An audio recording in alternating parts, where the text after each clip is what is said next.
Good evening, assalamu alaikum. I just want to കുറച്ച് noise ഉണ്ടാക്കോ. Good evening. Yes. പലപ്പോഴേ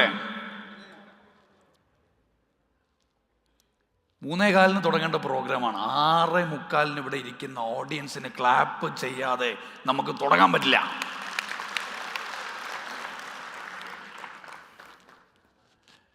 സാഹചര്യങ്ങളൊക്കെ പലപ്പോഴും നമ്മൾ ആഗ്രഹിക്കുന്നത് പോലെയൊന്നും സംഭവിക്കണമെന്നില്ല ലൈഫിൽ. പൊതുവെ സാഹചര്യങ്ങൾ അനുകൂലമാകുമ്പോൾ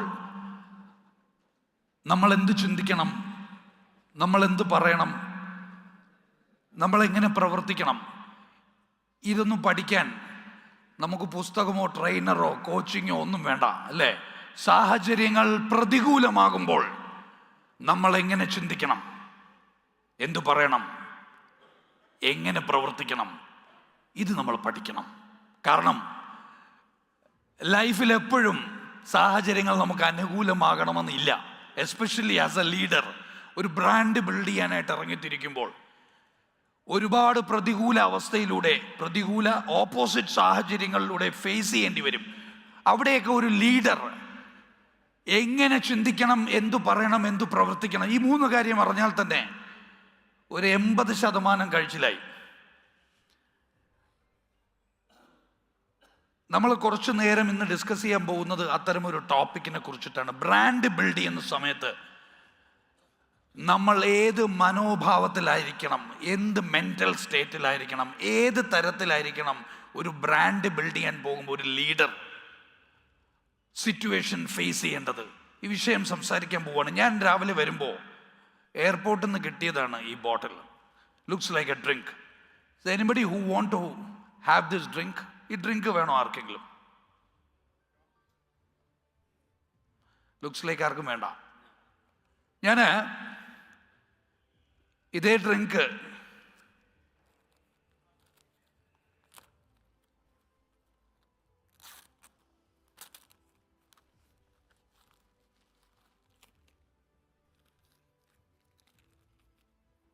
Is there anybody who would like to have this from me? കുറച്ച് കൈയൊക്കെ പൊങ്ങി അല്ലേ? കുറച്ച് പേരൊക്കെ കൈ പൊക്കിപ്പോ. കാരണം ഇത് നിങ്ങൾ ഇവിടെയൊക്കെ കണ്ടിട്ടുണ്ട് ഈ പേരല്ലേ, അല്ലേ? ഇത് വിസിബിൾ ആണ് ഈ ബ്രാൻഡ്. ഈ പേര് പലർക്കും അറിയാം, അതുകൊണ്ട് ഇപ്പോൾ കൈ പൊങ്ങി. ഒരു 5 വർഷം മുമ്പ് ക്രിസ്ത്യാനോ റൊണാൾഡോ ഈ ഒരു ബോട്ടിലെടുത്ത് താഴോട്ട് വെച്ചപ്പോൾ മില്യൺ കണക്കിന് ആളുകൾ ഇത് വേണ്ടാന്ന് വെച്ചു. ഓൾമോസ്റ്റ് $4 ബില്യൺ സെയിൽസ് ഡ്രോപ്പ് ചെയ്തു, മാർക്കറ്റ് ഷെയർ കുറഞ്ഞു. അപ്പോഴും പേര് ഇത് തന്നെയായിരുന്നു, പേര് മാറില്ലല്ലോ. പ്ലാച്ചിമടയിൽ ഇതിന് അഗൻസ്റ്റ് ഒരു വലിയ സമരം നടത്തി. എത്ര പേരുണ്ടായിരുന്നു ആ സമരത്തിൽ? പങ്കെടുത്ത ആരെങ്കിലും ഉണ്ടോ അവിടെ? ഉണ്ട്. കയ്യടി കൊടുത്തേ പറ്റൂ കേട്ടോ, വെറുതെ രാഷ്ട്രീയം പറഞ്ഞ. 2-3 വർഷം മുമ്പ് പലസ്തീൻ യുദ്ധം നടന്നപ്പോൾ പല വീടുകളിലും ഈ ഒരു പ്രോഡക്റ്റ്, ഈ പേര് കണ്ടാലും മേടിക്കാതായി. ബോയ്ക്കോട്ട് ക്യാമ്പയിൻസ് ഉണ്ടായി. എനിക്കറിയാവുന്ന വളരെ പ്രിയപ്പെട്ട ഒരു ബിസിനസ് ഓണറിൻ്റെ മകൾ 2ാം ക്ലാസ്സിൽ പഠിക്കുന്ന കുട്ടിയാണ്. വീട്ടിലെ ചിക്കനും ചിപ്സും ഓർഡർ ചെയ്തപ്പോൾ കൂടെ വന്ന ഫ്രീ ആയിട്ടുള്ള ഈ ബോട്ടിൽ കണ്ടപ്പോൾ ഇത് ഫലസ്തീൻ മക്കളുടെ രക്തമാണ്, ഇത് വേണ്ട എന്ന് പറഞ്ഞപ്പോഴും പേരിതായിരുന്നു. പലപ്പോഴും ബ്രാൻഡിങ് എന്നൊക്കെ പറയുമ്പോഴേ നമ്മൾ കരുതുന്നത് അതൊരു പേരാണെന്നാണ്. ലോഗോ അല്ലേ? ആ പേരിനെ ലോഗോ ആക്കില്ലേ? ലോഗോയ്ക്ക് അതിനൊരു ഫോണ്ട് വേണം, കളർ വേണം, സെലിബ്രിറ്റി എൻഡോഴ്സ്മെൻറ്റ് വേണം. പലപ്പോഴും ബ്രാൻഡിങ് എന്ന് പറയുമ്പോൾ നമ്മൾക്ക് ആദ്യം ഓർമ്മ വരുന്നത്, ഇതിൻ്റെ ഫയലൊന്നും ഇവിടെ വേണം കേട്ടോ, PPTS. ബ്രാൻഡിങ് എന്ന് പറയുമ്പോൾ പലപ്പോഴും നമുക്ക് ഓർമ്മ വരുന്നത് അത്തരം ചില കളറുകളും പേരുകളും ഫോണ്ടുകളും സെലിബ്രിറ്റി എൻഡോഴ്സ്മെൻറ്റും ഒക്കെയാണ്. കാരണം അത് വിസിബിലിറ്റിയുടെ വിഷയമാണ്. നമ്മളൊക്കെ കരുതിയിരിക്കുന്നത് ബ്രാൻഡിങ് എന്ന് പറഞ്ഞാൽ പലപ്പോഴും വിസിബിലിറ്റി എന്നാണ്. വിസിബിലിറ്റി ആണോ എന്ന് ചോദിച്ചാൽ ഒരു തരത്തിൽ വിസിബിലിറ്റിയുമാണ്, പക്ഷെ അത് വിസിബിലിറ്റി മാത്രമല്ല. ഇത് ബ്രാൻഡ് ഒരു ടൈറ്റിലിനപ്പുറമാണെന്ന് പറയാൻ കാരണം, ഇന്ന് അടുത്ത കുറച്ച് മണിക്കൂർ ഞാൻ വളരെ ആവേശത്തിൽ പറയാൻ പോകുന്ന ഒരു സബ്ജക്റ്റ് ബ്രാൻഡ് ബിയോണ്ട് ടൈറ്റിൽ എന്നാണ്. ടൈറ്റിലുകൾക്ക് അപ്പുറമാണ് ബ്രാൻഡ്. കാരണം പലപ്പോഴും ഈ ബ്രാൻഡിൻ്റെ പേരാണ് ബ്രാൻഡെന്ന് കരുതി ബ്രാൻഡിൻ്റെ പേരിന് ചില കോട്ടമോ ചില പ്രശ്നങ്ങളോ ഒക്കെ സംഭവിച്ചു കഴിഞ്ഞാൽ മനുഷ്യന്മാരെ സ്വന്തം ജീവൻ പോലും ഒരു തോക്കിൻ്റെ മുമ്പിൽ ഒടുക്കുന്ന ഒരു കാലഘട്ടത്തിലാണ് നമ്മളുള്ളത്. കാര്യം ബ്രാൻഡിൻ്റെ പേര് പോയാൽ അതിനേക്കാൾ നല്ലത് എൻ്റെ ജീവൻ പോകുന്നതാണ്. അപ്പം എന്തു ചെയ്യും? എൻ്റെ ജീവൻ ഞാൻ ഉപേക്ഷിക്കും. നമ്മൾ കണ്ടതാണ് ആത്മവിശ്വാസത്തിൻ്റെ പര്യായമായ ഒരു ബ്രാൻഡ്, ആ ബ്രാൻഡിൻ്റെ പേരിന് എന്തെങ്കിലും സംഭവിക്കുമെന്ന് കരുതിയിട്ട് അതിൻ്റെ പ്രൊമോട്ടർ സ്വന്തം പ്രാണനെ ഉപേക്ഷിക്കുക.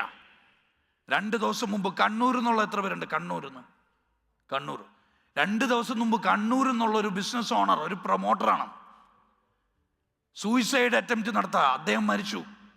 മക്കളെയും ഭാര്യയും കൊണ്ട് വണ്ടിക്കകത്തിട്ട് കാറ് കത്തിക്കുക.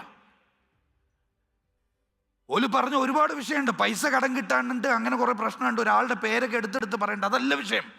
അദ്ദേഹത്തിൻ്റെ യഥാർത്ഥ പ്രശ്നം എൻ്റെ 2 ഷോപ്പിൻ്റെ ബ്രാൻഡ് നെയിം മാറ്റിയെന്ന് മൂപ്പര്. എൻ്റെ പാർട്ട്ണർ അദ്ദേഹത്തിൻ്റെ ബ്രാൻഡ് നെയിം മാറ്റി ഷോപ്പിൻ്റെ ഒരു ഒരു ഒരു ഒരു ഒരു ടെക്സ്റ്റൈൽ ഷോപ്പും ബേക്കറി ഷോപ്പിൻ്റെ പേര് മാറ്റി. ഇത്രേ സഹിക്കാൻ പറ്റില്ല എനിക്ക്. കാര്യം ബ്രാൻഡിങ് എന്ന് പറഞ്ഞാൽ ഏതാണ്ട് പേരെന്നുള്ളത് നമ്മൾ എവിടെയൊക്കെയോ കേട്ട് കണ്ട് അവസാനം ആ മനുഷ്യര് സ്വന്തം ജീവൻ പോലും ഉപേക്ഷിക്കുന്ന ഒരു കാലഘട്ടത്തിലാണ് നമ്മൾ ബ്രാൻഡിങ്ങിനെ കുറിച്ച് പഠിക്കുന്നത്. ബ്രാൻഡിങ് ടൈറ്റിലിനും അപ്പുറമാണ്. ഞാനത് പറയാൻ കാരണം, ഗൂഗിൾ എന്ന് പറയുന്ന ഒരു ബ്രാൻഡിൻ്റെ പണ്ടത്തെ പേര് ബാക്ക്റബ് എന്നായിരുന്നു. ഇപ്പം അത് ആൽഫബറ്റ് എന്നായി മാറി. ഫേസ്ബുക്കിൻ്റെ പേര് മാറ്റി മെറ്റേന്നാ. ഫേസ്ബുക്കിൻ്റെ പേര് ഇപ്പം മെറ്റയായി. എന്താ മാറിയേ? പേര് മാറിയത് കൊണ്ട് എന്തെങ്കിലും മാറ്റം ഉണ്ടായോ? ഒന്ന് ആലോചിച്ച് നോക്കാം. പേരിനപ്പുറം എന്തോ ഉണ്ടെന്ന് മനസ്സിലാക്കാൻ വേണ്ടിയാണ് ഈ ബ്രാൻഡ് നെയിംസിൻ്റെ പേര് ഞാൻ കാണിച്ചത്. കെൻറ്റക്കി ഫ്രൈഡ് ചിക്കൻ എന്ന് പറയുന്ന ബ്രാൻഡ് നെയിം പിന്നീട് KFC ആയി മാറി. ലോഗോ എടുത്ത് നോക്കിയാൽ പല ബ്രാൻഡിൻ്റെയും ലോഗോസ് ചേഞ്ച് ആയിട്ടുണ്ട്. നമ്മൾ തുടങ്ങിയപ്പോൾ കണ്ട പല ബ്രാൻഡിൻ്റെയും ലോഗോ കാലത്തിനനുസരിച്ച് മാറിയിട്ടുണ്ട്. പെപ്സിയുടെ ലോഗോ തന്നെ മാറി നിങ്ങൾ നോക്കി കാണാം. പല തരത്തിൽ മാറിയിട്ടുണ്ട്. അപ്പോൾ പേരോ ലോഗോയോ മാത്രമാണ് ബ്രാൻഡ് എന്ന് കരുതുന്ന നമ്മൾ, അല്ലെങ്കിൽ സെലിബ്രിറ്റി എൻഡോഴ്സ്മെൻ്റ് ആണ് ബ്രാൻഡിങ് എന്ന് കരുതുന്ന നമ്മൾ തിരിച്ചു ചിന്തിക്കണം. വിസിബിലിറ്റിക്ക് അപ്പുറം എന്തൊക്കെയോ ഉണ്ട്. സത്യം പറഞ്ഞാൽ സെലിബ്രിറ്റി എൻഡോഴ്സ്മെൻറ്റിനോടൊപ്പം ഞാൻ ചേർത്ത് വെക്കുന്ന ഒരു വിഷയമാണ്, സെലിബ്രിറ്റിയെ കൂടെ നിർത്തിയാൽ നമ്മുടെ ബ്രാൻഡ് അങ്ങ് വലുതാകുമെന്ന് ചിന്തിക്കുന്നിടത്ത് പുനർപരിശോധന നടത്തണം. റിയാസ് ഹക്കീമിനെ പോലും കൂടെ നിർത്തിയിട്ട് ഒരു ഫോട്ടോ എടുക്കുന്നുണ്ട്, ഒരു ഉപയോഗം ഉണ്ടാകാൻ പോകുന്നില്ല. സത്യം പറയാം. നിങ്ങൾ വിചാരിക്കും മമ്മൂക്കായെ കിട്ടിയ മമ്മൂട്ടിയുടെ അടുത്ത് നിന്ന് ഫോട്ടോ എടുത്തു കഴിഞ്ഞാൽ എന്തോ വലിയ ഇമ്പാക്റ്റ് ഉണ്ടാവും. എങ്ങനെയെന്ന് ചോദിച്ചാൽ സ്ട്രാറ്റജിക്കലി അതിനെ പ്ലേസ് ചെയ്യാൻ പറ്റണം.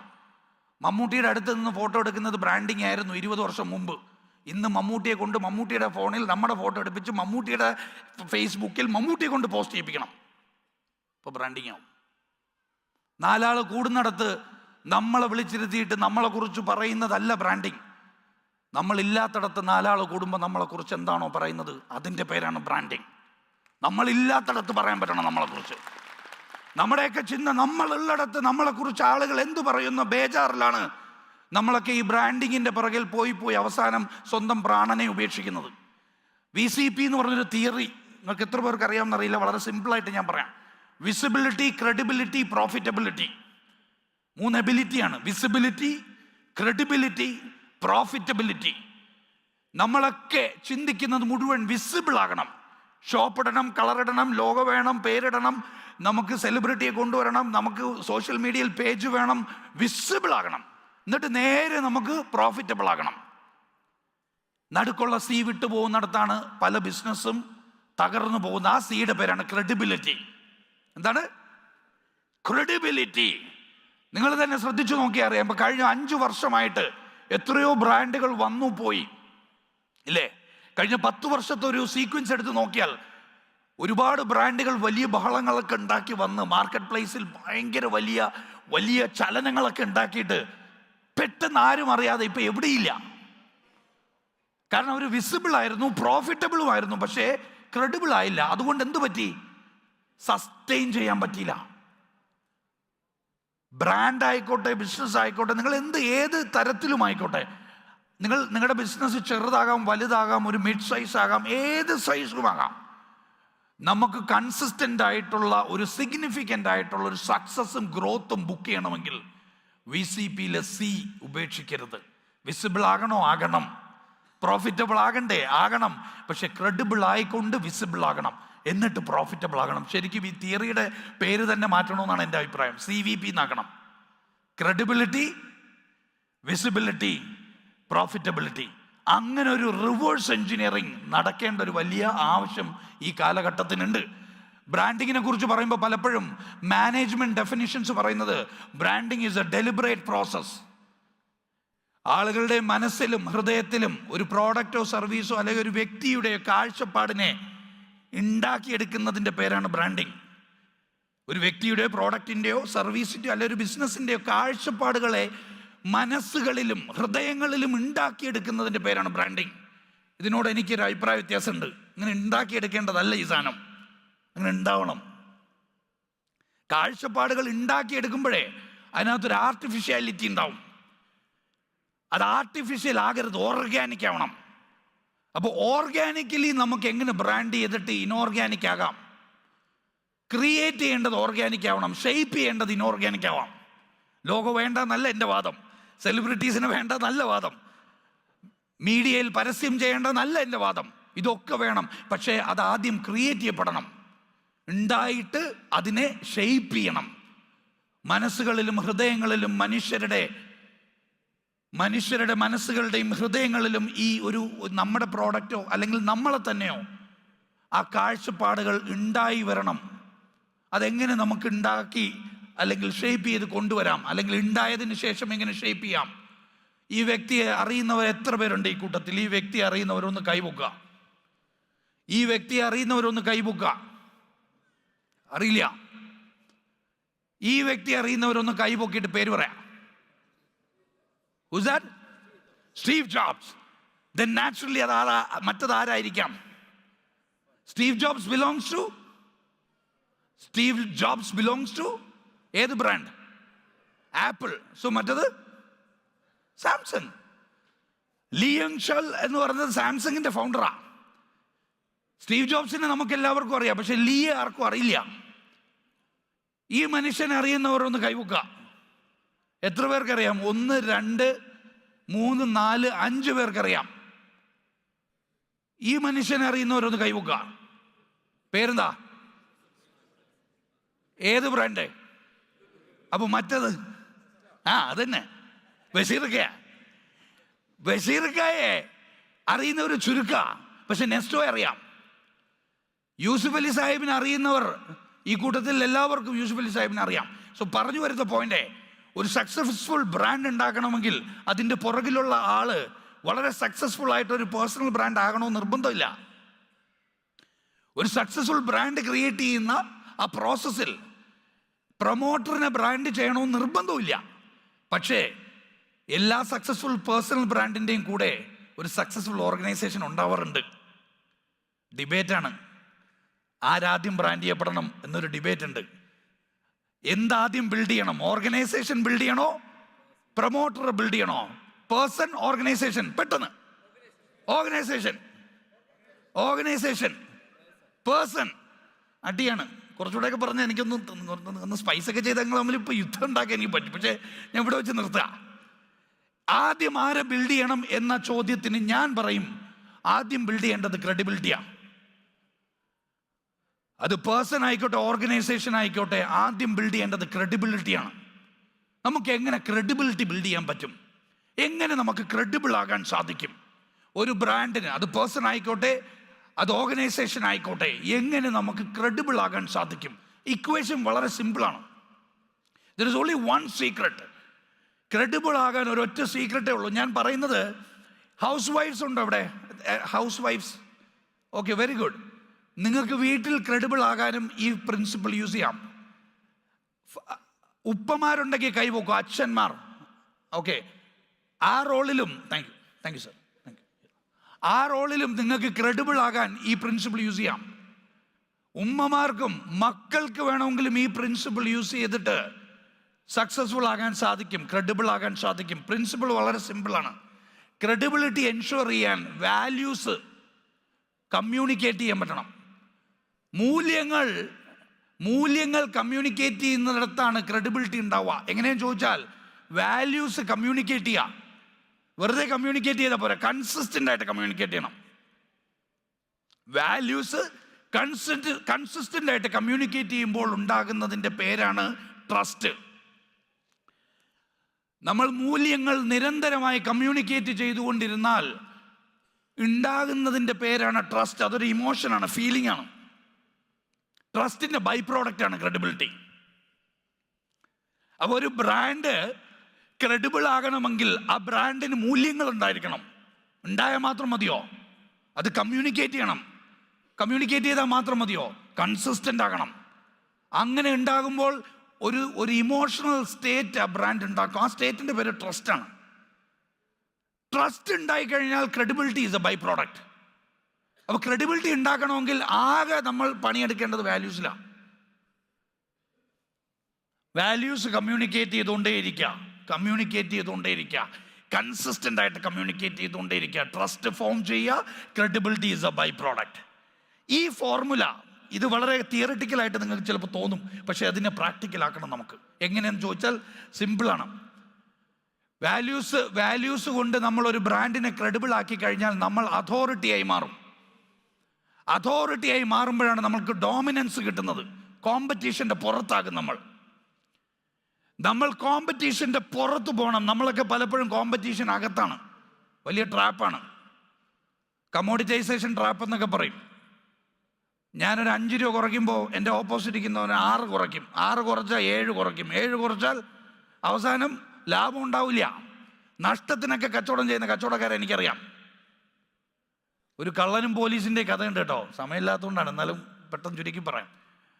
പോലീസ് ഇങ്ങനെ കള്ളനെ ഓടിച്ച് ഒരു കിട്ടുന്നില്ല. കള്ളൻ ഭയങ്കര ഓടി ഒരു പോയിന്റ് എത്തിയപ്പോൾ പോലീസ് കള്ളനെ ഓവർടേക്ക് ചെയ്ത് ഓടുക. കാര്യം എന്താ? പോലീസിന് ഈഗോ അടിച്ചു, പർപ്പസ് മാറിപ്പോയിന്നേ. പോലീസ് പിടിക്കാൻ ഓടിച്ചതാ. കുറച്ച് കഴിഞ്ഞപ്പോഴത്തേക്ക് പോലീസിൻ്റെ അകത്ത് മറ്റേ ലവം വന്നു. എന്താണ്? എന്നാലും ഇവ എന്നെക്കാളും സ്പീഡിന് ഓടുന്നുണ്ടല്ലോ. അപ്പോൾ എന്ത് ചെയ്യും? അവനെ തോൽപ്പിക്കാനുള്ള ഓട്ടമായി. ഇപ്പം സംഭവിച്ചെന്താ? കള്ളൻ രക്ഷപ്പെട്ടു. അതേപോലെയാണ് ബിസിനസ്സിൽ നമ്മുടെ പലപ്പോഴും അവസ്ഥ. നമ്മൾ ആരെയൊക്കെ കോമ്പീറ്റ് ചെയ്ത് നമ്മൾ യഥാർത്ഥ ലക്ഷ്യം നമ്മൾ മറന്നു പോകണം. അപ്പം നമുക്ക് റിയൽ ആയിട്ടുള്ള ഒരു ബിസിനസ്സിൻ്റെ പർപ്പസ് നമുക്ക് ഉണ്ടായിരിക്കണം. ആ പർപ്പസ് മുന്നിൽ വെച്ചിട്ട് നമുക്ക് മാർക്കറ്റിൽ ഡോമിനൻസ് ക്രിയേറ്റ് ചെയ്യാൻ പറ്റണം, അതോറിറ്റി ആകാൻ പറ്റണം. അതോറിറ്റി ആകണമെങ്കിൽ വാല്യൂസ് ഡെലിവർ ചെയ്യണം. Brand as A value provider. 3 കാര്യങ്ങളായിരിക്കും നമ്മൾ ഇനി ഉള്ള ഈ മണിക്കൂർ ചർച്ച ചെയ്യാൻ പോകുന്ന. 3 കാര്യങ്ങളിലൂടെ നമുക്കൊരു സക്സസ്ഫുൾ അതോറിറ്റിയായി മാർക്കറ്റ് പ്ലേസിൽ മാറാൻ സാധിക്കും. അത് വീട്ടിലും കച്ചവടത്തിലും. ഈ ഞാൻ പറയുന്ന ഈ പ്രിൻസിപ്പിൾ നിങ്ങൾ വീട്ടിൽ ഉപയോഗിച്ചാൽ വീട്ടിൽ നിങ്ങൾക്ക് അതോറിറ്റി ആകാം, ഡോമിനൻ്റ് ആകാം, നിങ്ങൾക്കൊരു ലീഡറായി മാറാം. ഇതേ പ്രിൻസിപ്പിൾ നമ്മൾ ബിസിനസ്സിൽ അപ്ലൈ ചെയ്താൽ നിങ്ങൾക്ക് അതോറിറ്റി ആകാം, ഡോമിനൻ്റ് ആകാം, ലീഡറായി മാറാം. ഈ പ്രിൻസിപ്പിൾ വളരെ സിമ്പിളാണ്. അതിലൊന്ന് വാല്യൂ പ്രൊവൈഡർ ആയി മാറുക എന്നുള്ളതാണ്. നമ്മളൊരു ബ്രാൻഡ് ആകുമ്പോൾ അത് വ്യക്തി ആയിക്കോട്ടെ, പ്രോഡക്റ്റ് ആയിക്കോട്ടെ, വാല്യൂസ് പ്രൊവൈഡ് ചെയ്യാൻ പറ്റണം. വാല്യൂസ് എന്താണ്? എത്രയോ വർഷങ്ങളായിട്ട് കേൾക്കുകയാണ്, മൂല്യങ്ങൾ വേണം, വാല്യൂസ് വേണം. വാല്യൂസ് ഉള്ള ആളുകളാണ് വാല്യൂബിൾ ആളുകളായി മാറുന്നത്. ഇതൊക്കെ നമ്മൾ സ്ഥിരം കേൾക്കുന്നല്ലേ. വാല്യൂസ് ഉണ്ടെങ്കിൽ വാല്യൂബിളായി മാറും. So what is values? ഇതൊക്കെ പലപ്പോഴും ഫിലോസഫി ആയിട്ടാണ് നമ്മൾ മനസ്സിലാക്കുക. മദ്രസയിലോ പള്ളിയിലോ അല്ലെങ്കിൽ ചിലപ്പോൾ മോറൽ സയൻസ് ബുക്കിലൊക്കെ ചിലപ്പോൾ എവിടെയെങ്കിലുമൊക്കെ വായിച്ചിട്ടുണ്ടാവും. മോറൽസ് വേണം, വാല്യൂസ് വേണം, എത്തിക്സ് വേണം.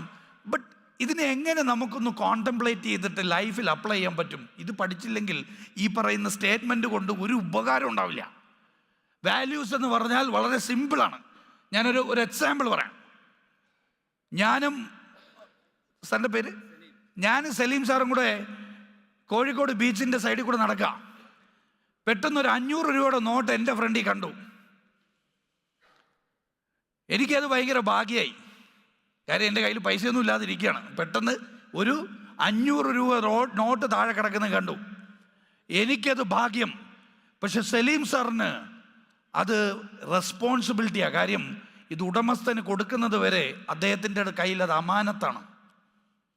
പരസ്യം ചെയ്യണം, അദ്ദേഹം സൂക്ഷിച്ചു വെക്കണം.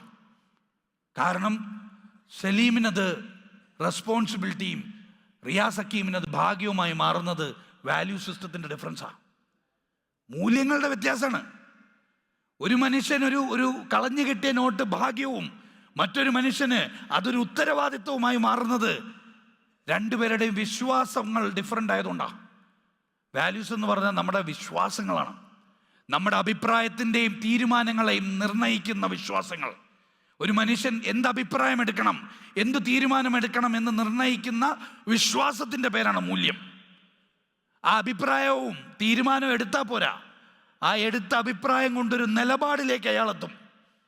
ആ നിലപാടിൽ ഉറച്ചു നിന്ന് അത് പ്രവർത്തിക്കും, ആവർത്തിച്ച് പ്രവർത്തിക്കും. അപ്പോൾ ആ മനുഷ്യനുണ്ടാവുന്ന ഒരു സ്വഭാവമുണ്ട്, ക്യാരക്ടർ.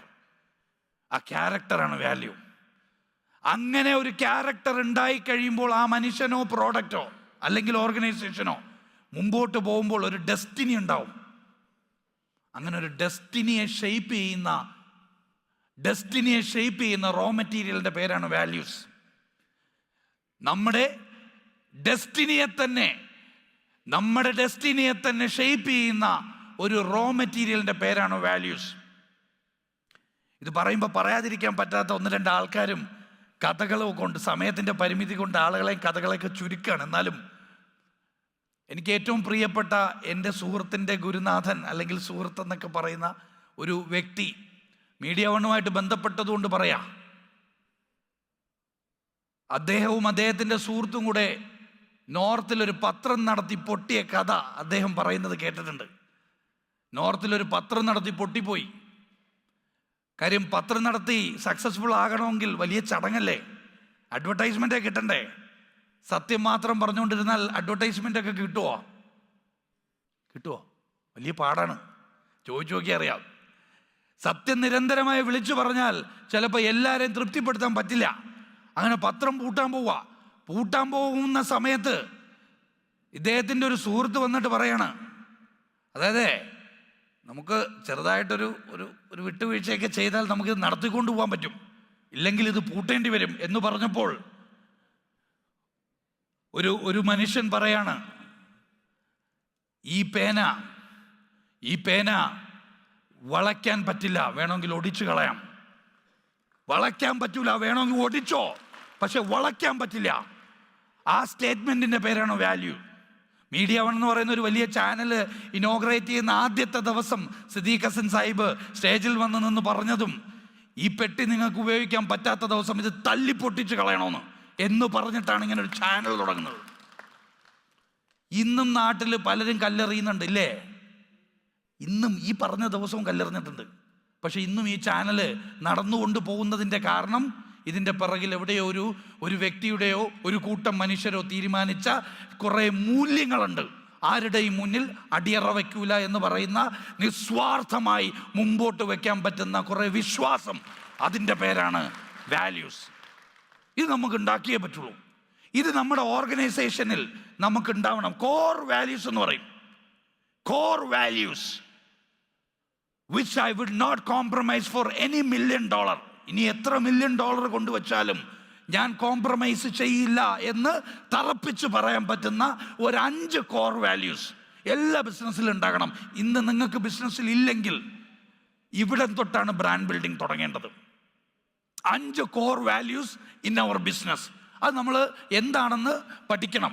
ഞാനത് സാധാരണ ഇതിൻ്റെ ഒരു പ്രോസസ് ഫ്ലോ ഉണ്ട്, വളരെ സിമ്പിളായിട്ട് പറയാം. നേരത്തെ പറഞ്ഞു, വാല്യൂസ് എന്ന് പറഞ്ഞാൽ വിശ്വാസങ്ങളാണ്. ഒരു ഫൗണ്ടറിൻ്റെ, പ്രൊമോട്ടറിൻ്റെ, ഓൺട്രപ്രണറിൻ്റെ, ബിസിനസ്മാൻ്റെ വിശ്വാസങ്ങളാണ് ഓർഗനൈസേഷൻ്റെ വാല്യൂ ആയി മാറുന്നത്. ആദ്യം തന്നെ ഞാൻ പറയണം, ഇപ്പോൾ ഒരു ഫൗണ്ടർ തീരുമാനിക്കുകയാണ് കാര്യങ്ങളൊക്കെ വെടിപ്പായിട്ട് നടത്തണം, എല്ലാം വൃത്തിയായിട്ട് നടത്തണം, എല്ലാം വാക്ക് പറഞ്ഞാൽ പാലിക്കണം.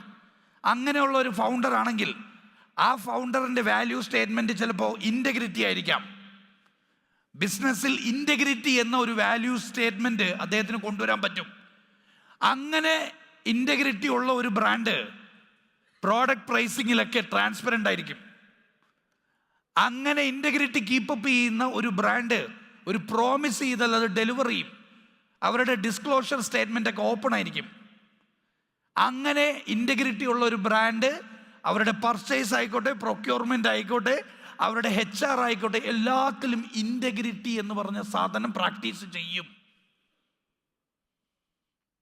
മുതലാളിയുടെ വിശ്വാസമാണ്. അത് അവസാനം ബ്രാൻഡിൻ്റെ ഐഡൻറ്റിറ്റിയായി മാറുകയാണ്. ബ്രാൻഡിൻ്റെ ഐഡൻറ്റിറ്റി ആയിട്ട് മാറുക. ഇപ്പം ഇവിടെയൊക്കെ നിങ്ങൾക്കൊക്കെ പല ഓഫീസിൽ പോയാൽ, പ്രത്യേകിച്ച് GCCയിലൊക്കെ പല ഓഫീസിൽ പോയാൽ റിസപ്ഷനിൽ ചെന്നാൽ അറിയാം മുതലാളിയുടെ വാല്യൂസ് എന്താണെന്ന്. റിസപ്ഷനിസ്റ്റിനെ പോയി കണ്ടാലേ അവൾ മര്യാദയ്ക്ക് നോക്കൂല മുഖത്ത്. റിസപ്ഷനിസ്റ്റ് മര്യാദയ്ക്ക് കസ്റ്റമറിനെ അറ്റൻഡ് ചെയ്യുന്നില്ലെങ്കിൽ മനസ്സിലാക്കിക്കോ, അവിടെ ഒരു വാല്യൂ സിസ്റ്റത്തിൻ്റെ ലാക്ക് ഉണ്ട്. ഏതോ ഒരു വാല്യൂ സിസ്റ്റം അവർക്ക് കുറവാണ്. ഞാൻ രണ്ടാമത്തെ ഒരു വാല്യൂ സിസ്റ്റം ഞാൻ വളരെ സിമ്പിളായിട്ട് പറയാം. ഇന്നോവേഷൻ. എല്ലാ കാര്യങ്ങളും പുതിയ പുതിയ കാര്യങ്ങളെക്കുറിച്ച് ചിന്തിക്കുകയും പുതിയ ആശയങ്ങളെക്കുറിച്ച് ചിന്തിക്കുന്ന ഒരു മനുഷ്യനാണെങ്കിൽ കോർ വാല്യൂ ഇന്നോവേഷൻ ആയിരിക്കാം. ഇന്നോവേഷൻ കോർ വാല്യൂ ഉള്ള ഒരു ബ്രാൻഡിൽ പുതിയ പുതിയ പ്രോഡക്റ്റ് എപ്പോഴും ഉണ്ടായിക്കൊണ്ടേയിരിക്കും, പുതിയ സർവീസസ് ഉണ്ടായിക്കൊണ്ടേയിരിക്കും, പുതിയ ഐഡിയ ജനറേഷൻ ഉണ്ടായിക്കൊണ്ടേയിരിക്കും. അത് ഇന്നോവേഷൻ ആയിരിക്കും കോർ വാല്യൂ.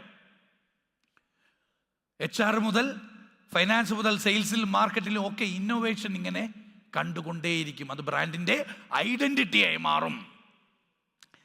ഞാൻ ഒരു ഹോസ്പിറ്റൽ ഗ്രൂപ്പിൻ്റെ വാല്യൂ ഓഡിറ്റിന് പോവാണ്. എന്താണ്? നമ്മളിതൊന്നും കേട്ടിട്ടുണ്ടാവില്ല, കേൾക്കണം. വാല്യൂ ഓഡിറ്റും ഉണ്ട്. വാല്യൂസ് ഓഡിറ്റ് ചെയ്യാൻ പോവാം. അപ്പോൾ വാല്യൂസ് ഓഡിറ്റ് ചെയ്യാൻ പോകുമ്പോൾ ഞാൻ നോക്കുമ്പോൾ താഴെപ്പുറത്ത് ക്യാഷ് കൗണ്ടറിൻ്റെ സൈഡിൽ ഒരു മനുഷ്യൻ കൈയൊക്കെ ഇങ്ങനെ രണ്ടും നിവർത്തി ഇങ്ങനെ പാളിയിരിക്കുക. ഞാൻ കരുതി അത് പേഷ്യൻ്റ് ആകുന്നു. നോക്കിയപ്പോൾ പേഷ്യൻ്റ് അല്ല, ബൈസ്റ്റാൻഡറാ. പേഷ്യൻറ്റിന് നോക്കാൻ അവിടെ ആളുകളൊക്കെ ശരിക്കും ഉണ്ട്. കാര്യം പേഷ്യൻ്റ് കെയർ എന്ന് പറഞ്ഞൊരു ഡിപ്പാർട്ട്മെൻറ്റ് തന്നെ ഉണ്ട് അവിടെ. അവരുടെ വാല്യൂ സിസ്റ്റത്തിൽ പേഷ്യൻറ്റിനെ കെയർ ചെയ്യാൻ അവർക്കൊരു ഡിപ്പാർട്ട്മെൻ്റ് ഉണ്ട്. കാരണം പേഷ്യൻ്റ് കെയർ ഒരു കോർ വാല്യൂ ആണ്. അപ്പോൾ ഞാൻ ഈ ഫൗണ്ടറിനോട് ഞാൻ ചെന്ന് പറഞ്ഞു, നിങ്ങളുടെ ഹോസ്പിറ്റലിൽ നല്ല ഭംഗിയായിട്ട് നടക്കുന്നുണ്ട്, കാര്യം പേഷ്യൻറ്റിനൊക്കെ നിങ്ങൾ കെയർ ചെയ്യുന്നുണ്ട്. പക്ഷേ ഹ്യൂമൻ കെയർ എന്ന് പറഞ്ഞ വാല്യൂ നമുക്കില്ലാത്തതുകൊണ്ട് ബൈസ്റ്റാൻഡറിന് ആരും തിരിഞ്ഞു നോക്കുന്നില്ല. ഒരു ഹോസ്പിറ്റലിൽ ഏറ്റവും കൂടുതൽ ഇടങ്ങേറാവുന്നത് പേഷ്യൻ്റ് അല്ല, ബൈസ്റ്റാൻഡറാണ്. അല്ലേ? പേഷ്യൻറ്റിന് പലപ്പോൾ ബോധം ഉണ്ടാവില്ല. എല്ലാ ബോധത്തോടു കൂടിയും എല്ലാം നഷ്ടപ്പെട്ട് നിൽക്കുന്നത് ഒരു ബൈസ്റ്റാൻഡറായിരിക്കും. അപ്പോൾ ഒരു ബൈസ്റ്റാൻഡറിനെ ടേക്ക് കെയർ ചെയ്യണമെങ്കിൽ പേഷ്യൻ്റ് കെയർ എന്ന് പറഞ്ഞ കോർ വാല്യൂ ഉണ്ടെങ്കിൽ പറ്റൂല. അപ്പോൾ എന്ത് വേണം? ഹ്യൂമൻ കെയർ വേണം. കസ്റ്റമർ കെയർ ഉണ്ടെങ്കിലും പറ്റൂലെന്ന്. ഹ്യൂമൻ കെയർ നമ്മൾ വാല്യൂ സിസ്റ്റം ചേഞ്ച് ചെയ്തു, ഹ്യൂമൻ കെയർ എന്നാക്കി. ചേഞ്ച് ചെയ്തപ്പോൾ വരുന്ന എല്ലാ മനുഷ്യരെയും, അവിടെ തൂക്കാൻ നിൽക്കുന്ന, തുടയ്ക്കാൻ നിൽക്കുന്ന ഏത് മനുഷ്യനായാലും ഏത് റോളിൽ ഫങ്ഷൻ ചെയ്യുന്നവരെ എല്ലാവരെയും കെയർ ചെയ്യാൻ പറ്റുന്ന രീതിയിൽ ആ ഓർഗനൈസേഷൻ്റെ ഐഡൻറ്റിറ്റി മാറി. എപ്പോൾ? കോർ വാല്യൂ മാറിയപ്പോൾ. 5 കോർ വാല്യൂസ്. സമയമില്ലാത്തത് കൊണ്ടാണ് എഴുതാൻ പറയാത്തത്. ഇന്ന് വീട്ടിൽ പോയാൽ ആദ്യം ചെയ്യേണ്ട കാര്യമാണ് നമ്മുടെ 5 കോർ വാല്യൂസ് നമ്മൾ എഴുതണം. അത് നിങ്ങൾക്ക് ബിസിനസ് ഉണ്ടോ ഇല്ലയോ എന്നുള്ളത് വിഷയമല്ല. നിങ്ങൾ ജീവിച്ചിരിക്കുന്നുണ്ടെങ്കിൽ അത് എഴുതണം. കാരണം നമ്മുടെ മക്കൾ നമ്മുടെ വാല്യൂസ് കേട്ടല്ല വളരുക, കണ്ടാണ് വളരുക. Values can be taught, values are caught. Values can be taught, values are caught. Values പഠിപ്പിക്കാൻ പറ്റൂല, അനുഭവിക്കണം. വാല്യൂസ് അനുഭവിക്കണമെന്ന് എൻ്റെ മക്കളോട് ഞാൻ 1000 തവണ പറയാണ്, എടാ സത്യം പറയടാ, കള്ളം പറയല്ലേ, കള്ളം പറയല്ലേ. 1000 തവണ പറഞ്ഞാലും അവൻ ലൈഫിൽ ചിലപ്പോൾ ഒരു കള്ളം പറയും. പക്ഷെ ക്രിട്ടിക്കലായ ഒരു സിറ്റുവേഷനിൽ അവൻ്റെ ഉപ്പ സത്യം പറയുന്നത് കണ്ടാൽ അവനോട് പിന്നെ പറയണ്ട നീ കള്ളം പറയരുതെന്ന്, കണ്ടാൽ മതി. അങ്ങനെ കാണിക്കാൻ പറ്റുന്ന വാല്യൂ സ്റ്റേറ്റ്മെൻറ്റ് നമ്മുടെ വീട്ടിൽ നമുക്ക് പ്രാക്ടീസ് ചെയ്താൽ നമുക്ക് അതോറിറ്റി ആകാം, നമുക്ക് ഡോമിനൻ്റ് ആകാം. ഉപ്പ എന്താ ഇങ്ങനെയെന്നൊന്നും പിന്നെ ചോദിക്കൂല, ഉപ്പ ലീഡറായി മാറും. വാല്യൂ സിസ്റ്റം നമുക്ക് വീട്ടിലും പ്രാക്ടീസ് ചെയ്യാം. 5 വാല്യൂസ് നമുക്ക് ലിസ്റ്റ് ചെയ്യാൻ പറ്റുമോ? പറ്റുന്നവർ കൈവക്കണം please. How many of you can do that? Okay, very good, very good, very. ഒരു ക്ലാപ്പ് അടിച്ചേ. Very good. ഉറങ്ങാതെയും കൂടെ ഇരിക്കാൻ വേണ്ടിയാണ് ഈ ക്ലാപ്പൊക്കെ പറയുന്നത്. അപ്പോൾ നിങ്ങളൊന്ന് ആക്റ്റീവ് ആവാൻ വേണ്ടിയും കൂടെയാണ് കേട്ടോ.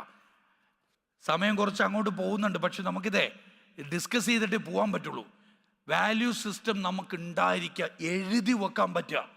അത് എഴുതിയാൽ മാത്രം പോരാ, അത് നമ്മൾ വിഷ്വലൈസ് ചെയ്യുക. അതാണ് ഞാൻ പറഞ്ഞത്, എവിടെയെങ്കിലുമൊക്കെ പറ്റുന്നിടത്ത് അതുകൊണ്ട് ഒട്ടിക്കണം.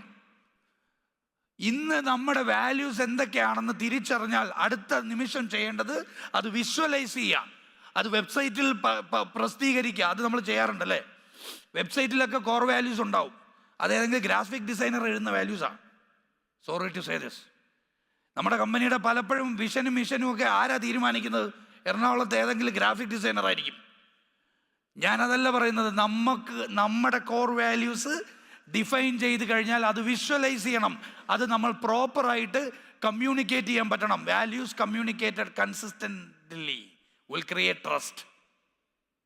കൺസിസ്റ്റൻ്റ് ആയിട്ട് അത് കാണിക്കാൻ പറ്റണം. അപ്പോൾ അതെന്ത് ചെയ്യണം?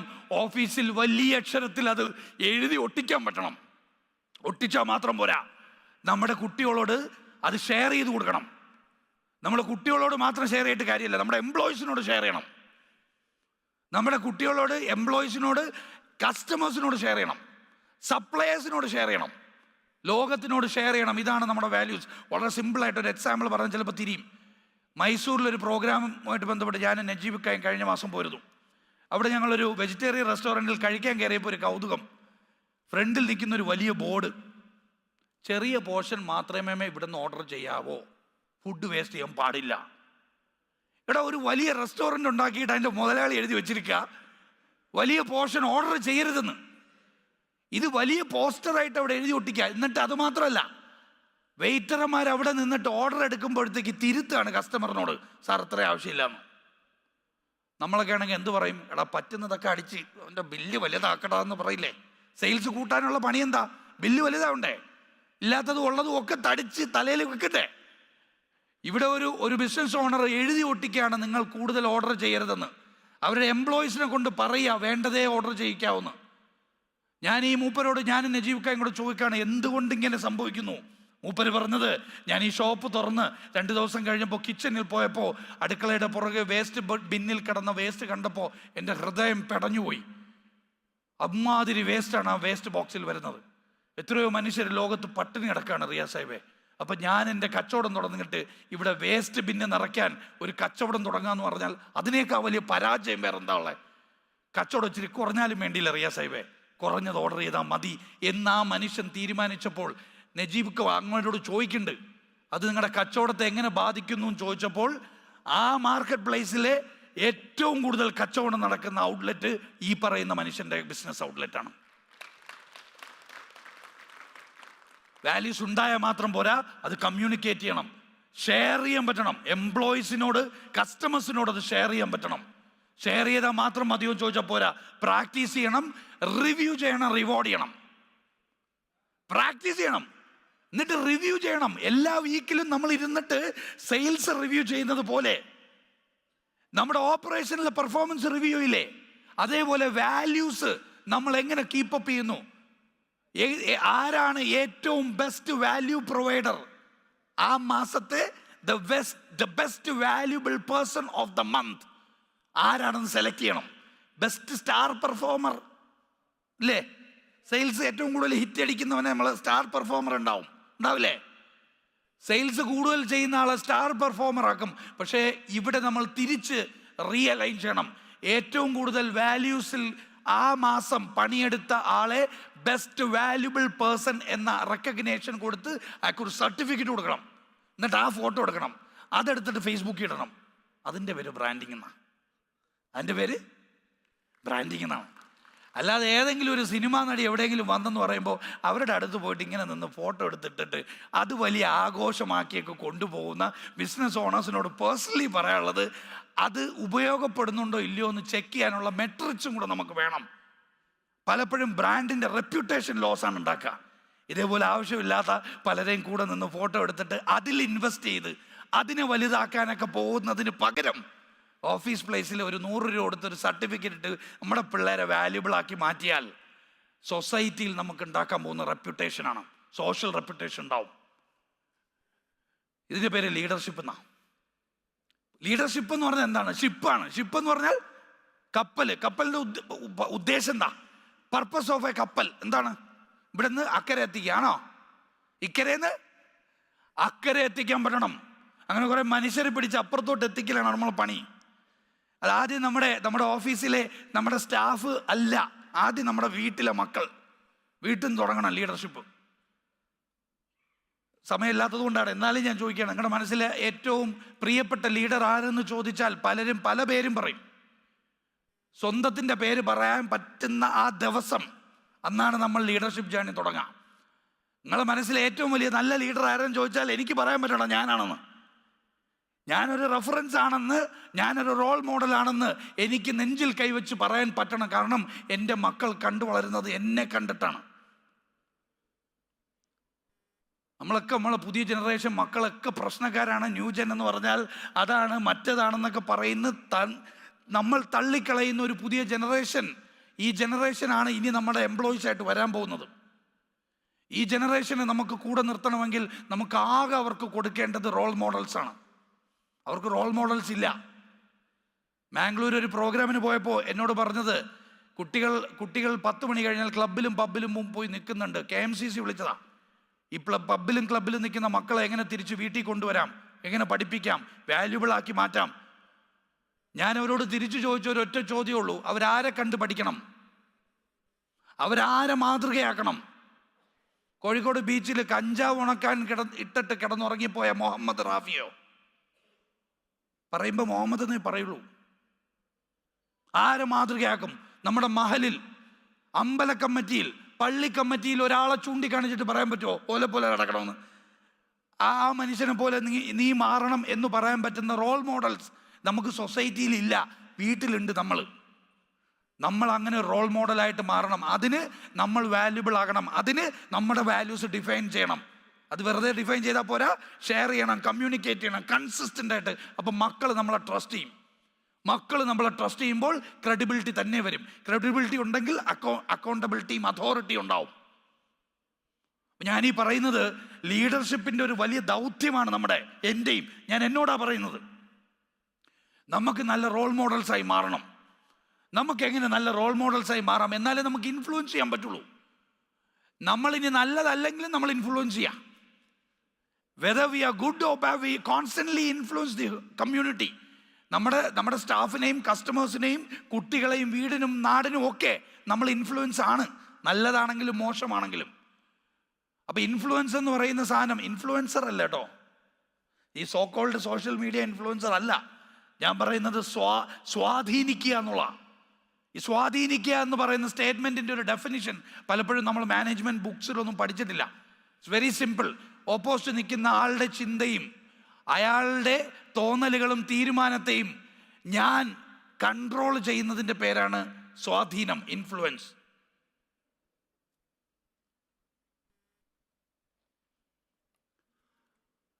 അവിടെ ഇരുന്ന ബോട്ടിൽ ഞാൻ ഇദ്ദേഹത്തെ സ്വാധീനിച്ച് എൻ്റെ കയ്യിലെത്തിച്ചില്ലേ? ഞാൻ എന്തെങ്കിലും പറഞ്ഞോ അദ്ദേഹത്തിനോട്? എന്തെങ്കിലും പറഞ്ഞോ? നിങ്ങൾ കേട്ടോ? എൻ്റെ കയ്യിൽ ഈ വെള്ളം കിട്ടിയില്ലേ? ഇതിൻ്റെ പേര് ഇൻഫ്ലുവൻസ് ആണോ? അല്ല, മാനിപ്പുലേഷൻ എന്നാ. എൻ്റെ പേരെന്താ? മാനിപ്പുലേഷൻ എന്നാ. അദ്ദേഹത്തിൻ്റെ മനസ്സിലെ ചിന്തയെ ഞാൻ മാനിപ്പുലേറ്റ് ചെയ്തു എൻ്റെ ബോഡി ലാംഗ്വേജ് വെച്ച്. ഇനി ഇതിനകത്ത് കുറച്ച് നല്ല ഗ്ലൂക്കോസ് പൊടി ഇട്ട് കൊടുത്തിട്ടെ അദ്ദേഹത്തിന് കുടിക്കാൻ കൊടുത്താൽ അതിൻ്റെ പേര് ഇൻഫ്ലുവൻസ് ആണ്. കാരണം ഞാൻ ഈ വെള്ളം കയ്യിലെത്തിച്ചത് അയാളുടെ നന്മയ്ക്ക് വേണ്ടിയാണ്. അതിൻ്റെ പേരാണ് സ്വാധീനം. ഓപ്പോസിറ്റ് നിൽക്കുന്ന മനുഷ്യരുടെ ജീവിതത്തെ, അവരുടെ ജീവിതത്തെ മെച്ചപ്പെടുത്താൻ വേണ്ടി ഞാൻ അയാളുടെ ചിന്തയെ സ്വാധീനിക്കുന്നതിൻ്റെ പേരാണ് ഇൻഫ്ലുവൻസ്. അല്ലാതെ എൻ്റെ സ്വാർത്ഥ താല്പര്യത്തിന് വേണ്ടി ആ ഓപ്പോസിറ്റ് ഇരിക്കുന്ന ആളുടെ മനസ്സിലെ ചിന്തയെ സ്വാധീനിക്കുന്നതിൻ്റെ പേര് ഇൻഫ്ലുവൻസ് എന്നല്ല. പലപ്പോഴും നമ്മുടെ ഓഫീസിൽ, സെയിൽസിൽ, ബ്രാൻഡിങ്ങിൽ, മാർക്കറ്റിങ്ങിലൊക്കെ ഡിസ്കഷൻ ഫെയിലായി പോകുന്നത് എൻ്റെ എന്തോ ആവശ്യത്തിന് വേണ്ടി എൻ്റെ സ്റ്റാഫിനെ കൊണ്ട് ഞാൻ അയാളെ ചിന്തിപ്പിക്കാൻ നോക്കാം. ആരുടെ ആവശ്യത്തിന് വേണ്ടി? എൻ്റെ ആവശ്യം. എൻ്റെ ആവശ്യം, എൻ്റെ കമ്പനിയുടെ ടാർഗറ്റ്, എൻ്റെ ഗ്രോത്ത്, അതിനുവേണ്ടി എന്ത് ചെയ്യണം? നീ പണിയെടുക്കണം, ഇതാണ് നിൻ്റെ ടാർഗറ്റ്. ഇത് ഇൻഫ്ലുവൻസ് അല്ല, മാനിപ്പുലേഷനാണ്. അതുകൊണ്ടാണ് പിള്ളേർ പണിയെടുക്കാത്തത്. ഇതെൻ്റെതാണെന്നൊരു തോന്നൽ അവന് കിട്ടാത്തിടത്തോളം അവൻ പണിയെടുക്കൂല. ഇതെനിക്കാണെന്നുള്ളൊരു തോന്നല് കിട്ടാത്തിടത്തോളം അവൻ പണിയെടുക്കൂല. പണ്ടായിപ്പോയി. എന്താണ്? എടാ ഞാൻ രക്ഷപ്പെട്ടിട്ട് നിന്നെ രക്ഷപ്പെടുത്താം എന്നൊക്കെ പറയുന്ന സാധനമല്ലേ? എടാ നമ്മൾ രക്ഷപ്പെട്ടോട്ടടാ, നിന്നെ രക്ഷപ്പെടുത്താം എന്ന് പറഞ്ഞാൽ നിൽക്കുന്ന ഒരു ലേബർ ഫോഴ്സ് ഉണ്ടായിരുന്നു ഒരു 10-15 വർഷം മുമ്പ്. ഇന്നത്തെ കുട്ടികൾ അതിന് കിട്ടൂല. വിത്ത് ഓൾ ഡ്യൂ റെസ്പെക്റ്റ്, അവർക്ക് വേണ്ടത് ആകെ റെസ്പെക്റ്റാണ്. പുതിയ തലമുറയിലെ കുട്ടികൾക്കാകെ വേണ്ടത് റെസ്പെക്റ്റാണ്. ഇത് കൊടുക്കാൻ നമുക്ക് സാധിക്കണം. അതിനെ അവരെ ഇൻഫ്ലുവൻസ് ചെയ്യാൻ സാധിക്കണം. അവരെ മാനിപ്പുലേറ്റ് ചെയ്യാൻ നിന്ന് അവർ നിൽക്കൂല. അവർക്ക് വേണ്ടത് റെസ്പെക്റ്റാണ്. എത്ര ന്യൂ ജനറേഷൻ കുട്ടികളുണ്ട് ഇവിടെ? ജെൻസീസ് ഒന്ന് കൈപോക്കോ പ്ലീസ്, ഒന്ന് കൈപോക്കോ. നമുക്ക് വേണ്ടത് റെസ്പെക്റ്റ് അല്ലേ? ഒച്ചത്തിൽ പറ, റെസ്പെക്റ്റാണ്. ഒരു ക്ലാപ്പ് കൊടുത്ത് നമ്മളെ കുട്ടികൾക്ക്. പുതിയ ജനറേഷനിലെ കുട്ടികളെ അവർ അടിപൊളിയാണ്, സത്യസന്ധരാണ്, ട്രാൻസ്പെറൻ്റ് ആണ്. സത്യം, അവർക്ക് രണ്ട് നീയത്തില്ല, ഒന്നേ ഉള്ളൂ. അറിയാത്തൊരാളെ വീട്ടിൽ തന്നെ നിങ്ങളൊന്ന് ചെക്ക് ചെയ്തറിയാം. അറിയാത്തൊരാൾ കയറി വന്നാൽ നമ്മളാണെങ്കിൽ എന്ത് പറയും മക്കളോട്? എടാ പോയി എന്തെങ്കിലും ഒന്ന് ചിരിക്കടാ, അല്ലെങ്കിൽ മോശമല്ലേ. നമ്മളത് ചിരിക്കുകയും ചെയ്യും. പക്ഷേ ഇന്നത്തെ തലമുറയിലെ കുട്ടികളോട് പറഞ്ഞാൽ എന്ത് ചെയ്യുമെന്നറിയാമോ? അവർ പറയും എനിക്കറിയില്ലല്ലോ, പിന്നെ എന്തിന് ഞാൻ പോകണം. കാര്യം അവരുടെ നീയത്ത് ഒന്നേ ഉള്ളൂ, നമുക്ക് രണ്ടുണ്ട്. അറിഞ്ഞൂടാ എന്നുള്ള ഒരു വിശ്വാസവും ചിരിക്കണം എന്നുള്ള വേറൊരു വിശ്വാസവും. രണ്ട് നീയത്തിൻ്റെ പേര് മുനാഫിക്കുന്ന. ഓൽക്കാണെങ്കിൽ ഒരൊറ്റ നീയത്തേ ഉള്ളൂ, ട്രാൻസ്പെറൻ്റ് ആണ്, ഇല്ലെങ്കിൽ ഇല്ല, ഉണ്ടെങ്കിൽ ഉണ്ട്. കാപട്യം കുറവാണ്, അവരെ ഇൻഫ്ലുവൻസ് ചെയ്യാൻ എളുപ്പമാണ്. Because their intentions and purpose are pretty clear. അവർ കുറച്ചുകൂടെ ക്ലിയർ ആണ്. അപ്പം നമുക്ക് എങ്ങനെ ഇൻഫ്ലുവൻസ് ചെയ്യാൻ സാധിക്കും? ഒന്നുകിൽ നമുക്ക് കൊടുത്ത് ഇൻഫ്ലുവൻസ് ചെയ്യാം, അല്ലെങ്കിൽ മേടിച്ച് ഇൻഫ്ലുവൻസ് ചെയ്യാം. പലപ്പോഴും മേടിച്ചാണ് നമ്മൾ ഇൻഫ്ലുവൻസ് ചെയ്യാൻ ശ്രമിക്കുക. എടാ ഞാൻ പറയുന്നത് കേൾക്കടാ, അത് ചെയ്യടാ, ഇത് ചെയ്യടാ എന്ന് പറയുന്ന ടേക്കാണ്. ടേക്കിങ്ങിൽ ഇൻഫ്ലുവൻസ് നടക്കില്ല, ഗിവിങ്ങിലാണ് ഇൻഫ്ലുവൻസ് ഉണ്ടാവുക. Influence will only happen when you start deliberately give എന്ന് ഞാൻ പറയുമ്പോഴേ പകുതി അങ്ങോട്ടും പകുതി ഇങ്ങോട്ടും അല്ല കേട്ടോ. ഒരു പാലമിട്ടാൽ അങ്ങോട്ടും അത് ഇൻഫ്ലുവൻസ് അല്ല. പാലമിട്ടാൽ അങ്ങോട്ടും ഇങ്ങോട്ടും ഉള്ളത് ഇൻഫ്ലുവൻസ് അല്ല, അത് മാച്ചിങ് എന്ന് പറയും, അത് ഗിവിങ് അല്ല. 99% കൊടുക്കുകയും 1% എനിക്ക് തിരിച്ചു തരികയും അതുമല്ല ഇൻഫ്ലുവൻസ്. 100% ഞാൻ കൊടുക്കണം, ഒരൊറ്റ ശതമാനം പോലും ഞാൻ തിരിച്ചൊന്നും ആഗ്രഹിക്കുന്നില്ല. ഒന്നും പ്രതീക്ഷിക്കാതെ നമുക്ക് തിരിച്ചു കൊടുക്കാൻ പറ്റണം. അതിൻ്റെ പേരാണ് സെർവിങ്. തിരിച്ചൊന്നും പ്രതീക്ഷിക്കാതെ എൻ്റെ കൂടെ ഉള്ളവരെ പരിഗണിക്കാൻ പറ്റുന്നതിൻ്റെ പേരാണ് ലീഡർഷിപ്പ്. ലീഡർഷിപ്പ് എന്ന് പറഞ്ഞാൽ എനിക്ക് കുറച്ചും ഞാൻ എല്ലാം കൂടുതൽ നിങ്ങൾക്ക് തരാം, അതല്ല. അല്ലെങ്കിൽ എനിക്ക് കൂടുതൽ കുറച്ച് നിങ്ങൾക്ക് അല്ല. തിരിച്ചൊന്നും പ്രതീക്ഷിക്കാതെ അങ്ങോട്ട് കൊടുക്കാൻ പറ്റണം. അത് പേഴ്സണൽ ബ്രാൻഡ് ആയിക്കോട്ടെ, വീട്ടിൽ ഉപ്പ ആയിക്കോട്ടെ, ഓഫീസിൽ ഒരു ബോസ് ആയിക്കോട്ടെ. തിരിച്ചൊന്നും എക്സ്പെക്റ്റ് ചെയ്യാതെ, എക്സ്പെക്റ്റേഷൻ ഇല്ലാതിരിക്കുന്നൊരവസ്ഥയുണ്ട് ഇല്ലേ? നമ്മളും ചിലപ്പോഴെങ്കിലുമൊക്കെ നമ്മൾ അനുഭവിച്ചിട്ടില്ലേ? പ്രതീക്ഷിക്കാതിരിക്കുമ്പോൾ ഒരു സാധനം കിട്ടുമ്പോൾ ഒരു സന്തോഷം ഉണ്ടാവില്ലേ? സർപ്രൈസ് എന്നൊക്കെ പറയില്ലേ? ലൈഫ് മുഴുവൻ സർപ്രൈസ് ആവണം. ഒന്നും പ്രതീക്ഷിക്കാതെ അങ്ങ് ഇറങ്ങി തിരിച്ചാൽ ചില കാര്യങ്ങളൊക്കെ ലൈഫിൽ വരുമ്പോൾ നമുക്കത് സർപ്രൈസായി മാറും. നമ്മുടെ ലൈഫിൻ്റെ പ്രശ്നം, നമ്മൾ എന്തൊക്കെയോ സങ്കല്പിച്ച് എക്സ്പെക്റ്റ് ചെയ്താണ് നമ്മൾ മുമ്പോട്ട് പോകുന്നത്. Expectations will always hurt you അല്ലേ? അതുപോലെ അങ്ങനെ ഞാൻ പറഞ്ഞാൽ അവരെങ്ങനെ ചെയ്യണം, ഇങ്ങനെ ചെയ്യണം, ഇത് ഇങ്ങനെ ആകണം, അങ്ങനെ ആകണം, അങ്ങനെ പല എക്സ്പെക്റ്റേഷൻസ് ഉണ്ട്. ഭാര്യ ഭർത്താവിനെ എന്തുകൊണ്ട് ഇഷ്ടപ്പെടുന്നു എന്ന് ചോദിച്ചു കഴിഞ്ഞാൽ, ഭർത്താവ് ഭാര്യയുടെ കാര്യങ്ങൾ നോക്കുന്നു, മക്കളെ നോക്കുന്നു, പൈസ കൊണ്ടുവരുന്നു, വീട് നോക്കുന്നു, ഇതൊക്കെ ചെയ്യുന്നുണ്ട്, സ്നേഹമുണ്ട്. ഇത് ചെയ്തില്ലെങ്കിൽ പോയി. ഭാര്യ എന്തുകൊണ്ട് ഭർത്താവിന് ഇഷ്ടമെന്ന് ചോദിച്ചാൽ, എൻ്റെ മക്കളെ നന്നായി നോക്കുന്നുണ്ട്, എൻ്റെ ഉമ്മയെ നോക്കുന്നുണ്ട്. അപ്പം അതൊക്കെ ഉള്ളത് കൊണ്ട് I will love my wife. അത് എക്സ്പെക്റ്റേഷനാണ്, മാച്ചിങ് ആണ്. ഇതൊന്നും ഇല്ലെങ്കിലും ഞാൻ സ്നേഹിക്കണം, അത് അൺകണ്ടീഷണലാണ്. പ്രൊഫറ്റിക് ടീച്ചിങ് ഒക്കെ നിങ്ങൾ എടുത്തു നോക്കിയാൽ അറിയാം. നിരുപാധികം ഒരു ഉപാധിയുമില്ലാതെ,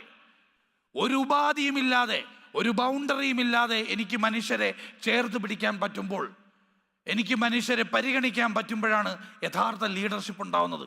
ഒരു ബ്രാൻഡ് ബിൽഡ് ചെയ്യുമ്പോൾ അങ്ങനെ ഒരു മൈൻഡ് സെറ്റോട് കൂടി നമ്മൾ മുമ്പോട്ട് പോകണം. ഞാൻ വളരെ ക്വിക്കായിട്ട് പറയാണ്, നമ്മൾ പലപ്പോഴും സ്റ്റക്കായി പോകുന്നതിൻ്റെ കാരണം നമ്മൾ വിചാരിക്കും മോട്ടിവേഷനൊക്കെ ആയിരിക്കും. എന്തോ ഒരു മോട്ടിവേഷൻ്റെ കുറവ് കൊണ്ടാണ്. മോട്ടിവേഷൻ എന്നൊക്കെ പറയുന്നത്, ഞാൻ പറയും, ഈ വേർഡ് പോലും നമ്മൾ മനസ്സിലാക്കിയത് നമുക്ക് തിരിച്ചു മനസ്സിലാക്കണം. Motivation is A combination of 2 word, motive plus action. ലക്ഷ്യവും ലക്ഷ്യത്തിലേക്ക് നടക്കുമ്പോഴും വരുന്ന ഒരു ഫീലിംഗ് ആണ് മോട്ടിവേഷൻ. ലക്ഷ്യവും ആ ലക്ഷ്യത്തിലേക്ക് നടക്കുമ്പോൾ ഉണ്ടാകുന്ന ഒരു ഫീലിംഗ് ആണ് മോട്ടിവേഷൻ. നടക്കണം, എന്നാലേ ഈ ഫീലിംഗ് വരുള്ളൂ. നമ്മൾ ഈ ഫീലിംഗ് വരാൻ കാത്തിരിക്കുക നടക്കാൻ. നമ്മളൊന്ന് മോട്ടിവേഷൻ ആയിട്ട് നടക്കാൻ കാത്തിരിക്കുക. ബേസിക്കലി മോട്ടിവേഷൻ എന്ന് പറഞ്ഞാൽ ലക്ഷ്യത്തിലേക്ക് നടക്കുമ്പോൾ വരുന്ന ഫീലിംഗ് ആണ്. വറബത്തിനാല കുലൂബിഹും ഇത് കാമോ, അവരെഴുന്നേറ്റപ്പോൾ ഞാൻ അവരുടെ മനസ്സിന് ശക്തി കൊടുത്തു. ദൈവം പറഞ്ഞ, അവരെഴുന്നേറ്റപ്പോൾ അവരുടെ മനസ്സിന് ഞാൻ ശക്തി കൊടുത്തു. ശക്തി കൊടുത്തപ്പോൾ എഴുന്നേറ്റ് നല്ല പറഞ്ഞത്. മോട്ടിവേഷൻ എങ്ങനെ വർക്ക് ചെയ്യുന്നത് വിശുദ്ധ ഖുർആൻ പഠിപ്പിക്കുക. എഴുന്നേറ്റപ്പോൾ ശക്തി കൊടുത്തു. അതായത് ആക്ഷൻ എടുത്തപ്പോൾ ഫീലിംഗ് കിട്ടി. ആക്ഷൻ എടുക്കുമ്പോൾ ഫീലിങ്സ് വരും. ഫീലിങ്സ് കിട്ടിയിട്ട് ആക്ഷൻ എടുക്കാൻ പോകാൻ നിന്നാൽ നമ്മൾ ജീവിതകാലം അവിടെ തന്നെ സ്റ്റക്കാവും. സ്റ്റെപ്പ് എടുക്കണം, ഡിസിഷൻ എടുത്ത് പോകണം. Do you know what is the worst decision in the life? The decision that we take to not to take the decision. തീരുമാനം എടുക്കണ്ട എന്ന് തീരുമാനിക്കുന്ന തീരുമാനമാണ് ജീവിതത്തിലെ ഏറ്റവും വേഴ്സ്റ്റ് ആയിട്ടുള്ള തീരുമാനം. നമ്മൾ പലപ്പോഴും മലയാളികൾ, പ്രത്യേകിച്ച് മലയാളികൾ, നമ്മൾ അത്തരം ഡിസിഷൻസാണ് എടുക്കാറുള്ളത്. നമ്മൾ മെൽ റോബിൻസന്റെ തിയറിയൊക്കെ ഉണ്ട്. മെൽ റോബിൻസിൻ്റെ തിയറി വളരെ സിമ്പിളാണ്. നിങ്ങൾ പലപ്പോഴും കേട്ടിട്ടുണ്ടാവും, 5 സെക്കൻഡ് റൂൾ എന്ന് പറയും. എന്തെങ്കിലും ഒരു തീരുമാനം എടുത്ത് നടപ്പിലാക്കണമെങ്കിൽ, പുതിയതാണെങ്കിൽ 5 സെക്കൻഡിനകത്ത് എടുത്തോളണം. എത്ര? 5 സെക്കൻഡ്. 5 4 3 2 1 എന്ന് പറഞ്ഞെടുക്കാനാണ് മെൽ റോബിൻസൺ ഈ ബുക്കിൽ പഠിപ്പിക്കുന്നത്. 5 4 3 2 1 ഇതിനകത്ത് എടുത്താൽ എടുത്തില്ലെങ്കിൽ എടുക്കൂല. സ്റ്റേജിൽ വന്ന് സംസാരിക്കണോ, 5 സെക്കൻഡിനകത്ത് വന്നാൽ നടക്കും, ഇല്ലെങ്കിൽ നടക്കൂല. 6ാമത്തെ സെക്കൻഡിൽ മറ്റവൻ മനസ്സിൽ നിന്ന് പറയും, അവന് തലയ്ക്ക് വട്ടാണ്, നിനക്കല്ലാതെ അവൻ ഇങ്ങനെ പലരെയും വിളിച്ച് സ്റ്റേജിൽ കയറ്റും. പല കഥകളും നിങ്ങളുടെ മനസ്സിൽ വരും, ചെയ്യില്ല. If you want to take a new decision, make it in 5 seconds. 6ാമത്തെ സെക്കൻഡ് മുതൽ നിങ്ങൾ നിങ്ങളുടെ മനസ്സിൽ പുതിയ കഥകൾ രൂപീകരിക്കും ചെയ്യാതിരിക്കാൻ. അപ്പൊ 5 സെക്കൻഡിനകത്ത് ചെയ്യാൻ പറ്റണം. ഒരു കഥ പറയാണ് കേട്ടോ. കഥ കേൾക്കാൻ ഇഷ്ടമുണ്ടോ?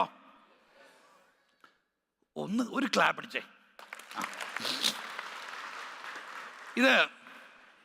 ഇത് ഒരു സാധാരണ ഓട്ടോക്കാരൻ്റെ കഥയാട്ടോ. സാധാരണ ഓട്ടോ തൊഴിലാളികൾ എന്ന് പറയുന്ന ഒരു വിഭാഗം, ചിലപ്പോൾ അവർ മുതലാളിയായിരിക്കും.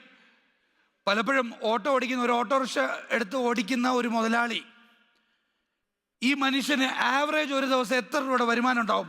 ഒരു ചെറിയ ഗസ് പെട്ടെന്ന്. എത്ര? 500 1000? എത്ര ഒരു ദിവസം ആവറേജ്? 1000 2000? ഓക്കെ, ഒരു മാക്സിമം 2000 രൂപയുടെ വരുമാനമൊക്കെ ഉണ്ടാവും. പക്ഷെ ഞാൻ പറയാൻ പോകുന്നത് ഒരു മില്യണറിൻ്റെ ഓട്ടോ ലൈഫിൻ്റെ കഥയാണ്. ഒരു ഓട്ടോക്കാരൻ മില്യണറായ കഥയാണ്. വളരെ ഇൻട്രസ്റ്റിംഗ് ആയിട്ട് നമ്മളൊക്കെ ചിലപ്പോൾ കേട്ടിട്ടുണ്ടാവും. എന്നാലും ഞാൻ ഒന്നുകൂടെ ഒന്ന് ബ്രീഫ് ചെയ്യുന്നൊരു കഥ. ഭയങ്കര രസമാണ്. ഈ മനുഷ്യൻ മുംബൈയിൽ US കോൺസുലേറ്റിൻ്റെ അടുത്തൊരു ഓട്ടോറിക്ഷ സ്റ്റാൻഡിലെ ഒരു സാധാരണ ഓട്ടോ തൊഴിലാളിയാണ്. ഈ ഓട്ടോറിക്ഷ സ്റ്റാൻഡിൽ സ്ഥിരം നടക്കുന്ന ഒരു പ്രക്രിയ ഈ മനുഷ്യൻ കാണുകയാണ്. അതായത് എന്നും വളരെ ദൂരത്തു നിന്നൊക്കെ ഈ US കോൺസുലേറ്റിലേക്ക് വിസ പർപ്പസിന് വേണ്ടി ആളുകൾ വരും. ഈ വരുന്ന സമയത്താണ് ഇവർ തിരിച്ചറിയും, ബാഗൊന്നും ഈ കോൺസുലേറ്റിനകത്ത് കൊണ്ടുപോകാൻ പറ്റില്ല. അയൺ, മെറ്റൽ ഇതൊന്നും അവരകത്ത് കടത്തില്ല. പലരും ഈ US കോൺസുലേറ്റിലേക്ക് വരുന്നത് ഈ പറഞ്ഞ പോലെ വലിയ ദൂരത്തു നിന്നൊക്കെ. അപ്പോൾ ബാഗ് എന്തായാലും ഉണ്ടാവും. റെയിൽവേ സ്റ്റേഷനിൽ നിന്ന് ഡയറക്റ്റൊക്കെ വരുന്നവരുണ്ടാവും. അപ്പോൾ പിന്നെ ഹോട്ടലിലൊന്നും പോകാതെ നേരെ വരും. ഇവിടെ എത്തുമ്പോഴാണ് അറിയുന്നത്, എന്താ ബാഗ് അകത്ത് കൊണ്ടുപോകാൻ പറ്റില്ല. ഇവരൊക്കെ ഇങ്ങനെ നിസ്സഹായരായി ഇങ്ങനെ മടങ്ങിപ്പോവും. ഇതൊക്കെ അവിടെ നിന്ന് എല്ലാവരും കാണുന്നതാണ്, ഡെയിലി നടക്കുന്ന സംഭവം. ഒരു ദിവസം ഈ ചെറുപ്പക്കാരൻ ഇത് കണ്ടപ്പോൾ ചെറിയൊരു ഇടങ്ങേറ് തോന്നി. കാര്യം ഇതൊരു പ്രശ്നമല്ലേ, ഈ മനുഷ്യരൊക്കെ ഇങ്ങനെ പ്രയാസപ്പെട്ട് പോവുക. അപ്പം ഈ മനുഷ്യൻ ഇത് കണ്ണുകൊണ്ടും കാതുകൊണ്ടും ഒന്നും അല്ല കണ്ടതും കേട്ടതും, ഹൃദയം കൊണ്ട് ഇതൊന്നും കാണുകയാണ്. അതാണ് വിശുദ്ധ ഖുർആൻ പറയുന്നത്, കാഴ്ചയും കേൾവിയും ഹൃദയവും തന്നു. ചില കാര്യങ്ങൾ നമ്മൾ ഹൃദയം കൊണ്ടും കൂടെ കാണാനും കേൾക്കാനും ഒക്കെ പറ്റും. ഈ മനുഷ്യൻ ഹൃദയം കൊണ്ട് ഇതൊന്നും കാണുക. ഈ മനുഷ്യൻ ചെന്നിട്ട് ഒരാളിങ്ങനെ മടങ്ങിപ്പോയപ്പോൾ അയാളോട് പറഞ്ഞു, നിങ്ങളൊരു കാര്യം ചെയ്യും, നിങ്ങൾ ബാഗല്ലേ വിഷയം, ഇനി നിങ്ങളിത് ഹോട്ടലിൽ പോയി ഇത് കൊണ്ട് വെച്ചിട്ട് വന്നാൽ നിങ്ങളുടെ ടൈം കഴിയും, അപ്പോയിൻമെൻറ്റ് പോവും, അടുത്ത അപ്പോയിൻമെൻറ്റ് എടുക്കണം, പിന്നെ അവിടെ സ്റ്റേ ചെയ്യണം, കുറേ പ്രശ്നമില്ലേ, തൽക്കാലം ബാഗ് എൻ്റെ വണ്ടി ഇരിക്കട്ടെ, നിങ്ങൾ പോക്കോ, ഞാൻ നോക്കോളാം എന്ന് പറഞ്ഞു. മൂപ്പർക്ക് ഇത് വിശ്വസിക്കാൻ പറ്റുന്നില്ല. അത് ഓട്ടോ ഒരുപാട് വലിയ സ്റ്റാൻഡല്ലേ, ബാഗ് എങ്ങാനും മിസ്സായാലോ. മൂപ്പർ പറഞ്ഞു, നിങ്ങൾക്ക് ഓട്ടം വന്നാൽ നിങ്ങൾ എന്ത് ചെയ്യും? അല്ല, ഓട്ടം വന്നാൽ ഞാൻ വെയിറ്റ് ചെയ്യാം. അത് നിങ്ങൾ വെയിറ്റ് ചെയ്യണ്ട, ഞാൻ കുറച്ച് പൈസ തന്നാലേ നിങ്ങൾക്ക് ഇതൊന്ന് എൻ്റെ വണ്ടിയിൽ വെക്കാൻ പറ്റുമോ ചോദിച്ചു. അങ്ങനെ മൂപ്പർ യെസ് പറഞ്ഞു.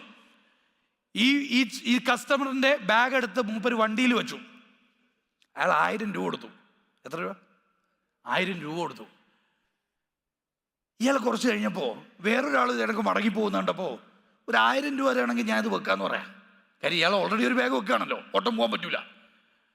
ഈ പണി ഇയാളിങ്ങനെ നിരന്തരമായിട്ട് എടുത്തുകൊണ്ടിരിക്കുക ആ സൈഡിൽ നിന്ന്. അങ്ങനെ എടുത്തെടുത്ത് കുറച്ച് ദിവസം കഴിഞ്ഞപ്പോൾ ഇയാളുടെ ഓട്ടോ നിറയെ ബാഗായി. ഓട്ടോ നിറയെ ബാഗായെന്നത് കണ്ട് ഒരു ഓട്ടോയിൽ നിൽക്കാത്തൊരവസ്ഥയിലെത്തി. ഈ മൂപ്പര് 8 ഓട്ടോ മേടിക്കുന്നുണ്ട്. പിന്നെ 8 ഓട്ടോ മേടിക്കുന്നുണ്ട്. അതായത് അവിടെ US കോൺസുലേറ്റിൽ ഓട്ടോറിക്ഷയിൽ വന്ന് വിസ പ്രോസസ്സിൽ നിന്ന് മടങ്ങുന്നവരെയൊക്കെ സപ്പോർട്ട് ചെയ്യാനായിട്ട് മൂപ്പര് പിന്നീട് ഒരു ചെറിയ ഒരു ബാഗേജ് കൗണ്ടർ തുടങ്ങാം അപ്പുറത്ത്. കാരണം ഇങ്ങനെ ഒരുപാട് പേര് വന്നിട്ട് ബാഗ് വെക്കാൻ പറ്റാതെ മിസ് ചെയ്ത് പ്രശ്നത്തിൽ പോവാ. മിസ്റ്റർ അശോകിന്റെ കഥയാണ്. ഈസ് എ മില്യനർ, ഓട്ടോറിക്ഷ ഓടിക്കുന്ന ഒരു മില്യനറാണ്. ഇപ്പം അയാളുടെ അവസ്ഥ വേറെ വിഷയമാണ് ചർച്ച ചെയ്യാൻ. മാസം 8 മുതൽ 10 ലക്ഷം രൂപ വരെ വരുമാനം ഉണ്ടാക്കി ഈ ഓട്ടോക്കാരൻ. എങ്ങനെ ഉണ്ടാക്കിയെന്നറിയോ? നിങ്ങളൊന്ന് മനസ്സിലാക്കേണ്ടത്, ഈ ഓട്ടോക്കാരൻ ഒരു പ്രശ്നത്തെ കണ്ടു. ആ പ്രശ്നത്തിന് അയാള് ഹൃദയം കൊണ്ട് അത് സ്വീകരിച്ചു. പ്രശ്നം എല്ലാവരും കണ്ടില്ലേ? അവിടെ ഉള്ള എല്ലാവരും ഈ പ്രശ്നം ഡെയിലി കാണുന്നതാണ്. പക്ഷെ ഈ മൂപ്പര് മാത്രം അത് ഹൃദയം കൊണ്ട് അത് അക്സെപ്റ്റ് ചെയ്തു, ഫീൽ ചെയ്തു. അതെൻ്റെതാണെന്ന് അയാൾക്ക് തോന്നി. അങ്ങനെ തോന്നിയപ്പോൾ അയാൾ അത് സോൾവ് ചെയ്യാൻ നോക്കി വന്നപ്പോൾ ഓട്ടോ ഓടിച്ചാൽ കിട്ടുന്ന ഡെയിലി 2000-ത്തേക്കാൾ 10 ഇരട്ടി, 30 ഇരട്ടി, 40 ഇരട്ടി വരുമാനം കിട്ടുന്ന ഒരു ബിസിനസ്സായിട്ട് അത് മാറി. മാനേജ്മെന്റ് ബുക്സിന്റെ ഏത് ചാപ്റ്റർ എടുത്ത് നോക്കിയാലും സക്സസ്ഫുൾ ആകുന്ന ഏത് ബിസിനസ്സിനും ഒരൊറ്റ സീക്രട്ടേ ഉള്ളൂ. ഏതൊക്കെയോ കൂട്ടർ ഇടങ്ങേറായി നിൽക്കുന്ന ഏതൊക്കെയോ മനുഷ്യരുടെ പ്രശ്നങ്ങളിൽ ഇടപെട്ടു ആ പ്രശ്നത്തെ വളരെ സിമ്പിളായിട്ട് കോമൺ സെൻസ് കൊണ്ട് പരിഹരിക്കാൻ പറ്റി. ആ ഒരു പോയിന്റാണ് ഏത് ബിസിനസ്സിൻ്റെയും സക്സസിൻ്റെ സീക്രട്ട്. നിങ്ങളുടെ ബ്രാൻഡിൻ്റെയും സീക്രട്ട്, ബ്രാൻഡിൻ്റെയും ഡെവലപ്മെൻറ്റിൻ്റെയും സക്സസിൻ്റെയും സീക്രട്ട് ഒന്നേ ഉള്ളൂ. നിങ്ങൾ ഏതോ ഒരു പ്രോബ്ലത്തെ അഡ്രസ്സ് ചെയ്യുന്നുണ്ട്. ആ പ്രോബ്ലത്തെ സോൾവ് ചെയ്യാൻ ഏതോ കോമൺ സെൻസ് ഉപയോഗിച്ച് വളരെ ക്വിക്കായിട്ട്, ഫാസ്റ്റായിട്ട് നിങ്ങളത് സോൾവ് ചെയ്യുന്നുണ്ടെങ്കിൽ you are actually in A business. ഒരു ബിസിനസ്സിൻ്റെ ആത്യന്തികമായ ഒരു ബ്രാൻഡിൻ്റെ റിയൽ പർപ്പസ് എന്ന് പറഞ്ഞാൽ പ്രോബ്ലം സോൾവിങ് ആണ്. Brand as A problem solver രണ്ടാമത്തെ പോയിന്റാണ്. Brand as A value provider, അതാണ് ആദ്യത്തെ പോയിന്റ്. അത് നമ്മൾ മനസ്സിലാക്കി. വാല്യൂ എന്താണ്? അത് നമ്മുടെ ടീമിൽ ഷെയർ ചെയ്യുക, കസ്റ്റമറിന് ഷെയർ ചെയ്യുക, പ്രാക്ടീസ് ചെയ്യുക, റിവാർഡ് ചെയ്യുക. രണ്ടാമത്തത്, ഒരു ബ്രാൻഡ് സക്സസ്ഫുൾ ആകണമെങ്കിൽ നമ്മുടെ പ്രോഡക്റ്റും സർവീസും കൊണ്ട് ഏതൊക്കെയോ മനുഷ്യരുടെ പ്രശ്നങ്ങളെ നമുക്ക് സോൾവ് ചെയ്യാൻ ഉണ്ടെങ്കിൽ നിങ്ങൾ ബിസിനസ്സിലാണ്. ഇല്ലെങ്കിൽ പൈസ ഉണ്ടാക്കുന്ന എന്തോ ഒരു പ്രക്രിയയിലാണ് നമ്മൾ. നമ്മുടെ പ്രോഡക്റ്റും സർവീസും ഏതൊക്കെയോ മനുഷ്യരുടെ പ്രശ്നത്തെ അഡ്രസ്സ് ചെയ്യുന്നുണ്ടെങ്കിൽ യു ആർ ഇൻ ബിസിനസ്. ഇല്ലെങ്കിൽ we are in the money making process. ഇല്ലെങ്കിൽ നമ്മൾ പൈസ ഉണ്ടാക്കാനൊക്കെ പറ്റും, പക്ഷെ ഫീൽ ചെയ്യാൻ പറ്റില്ല. അപ്പോൾ brand as A problem solver എങ്ങനെയാണ് നമ്മൾ പഠിക്കണം.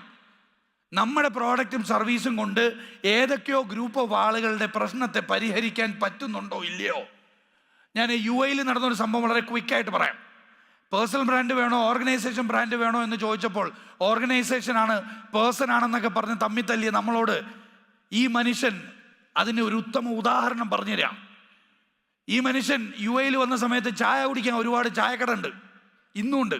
ചായ കുടിക്കാൻ ചായക്കടയുണ്ട്. ഓഫീസിൽ നമുക്ക് പോയാൽ പല ക്ലയൻറ്റിനെയും മീറ്റ് ചെയ്യാൻ പറ്റും.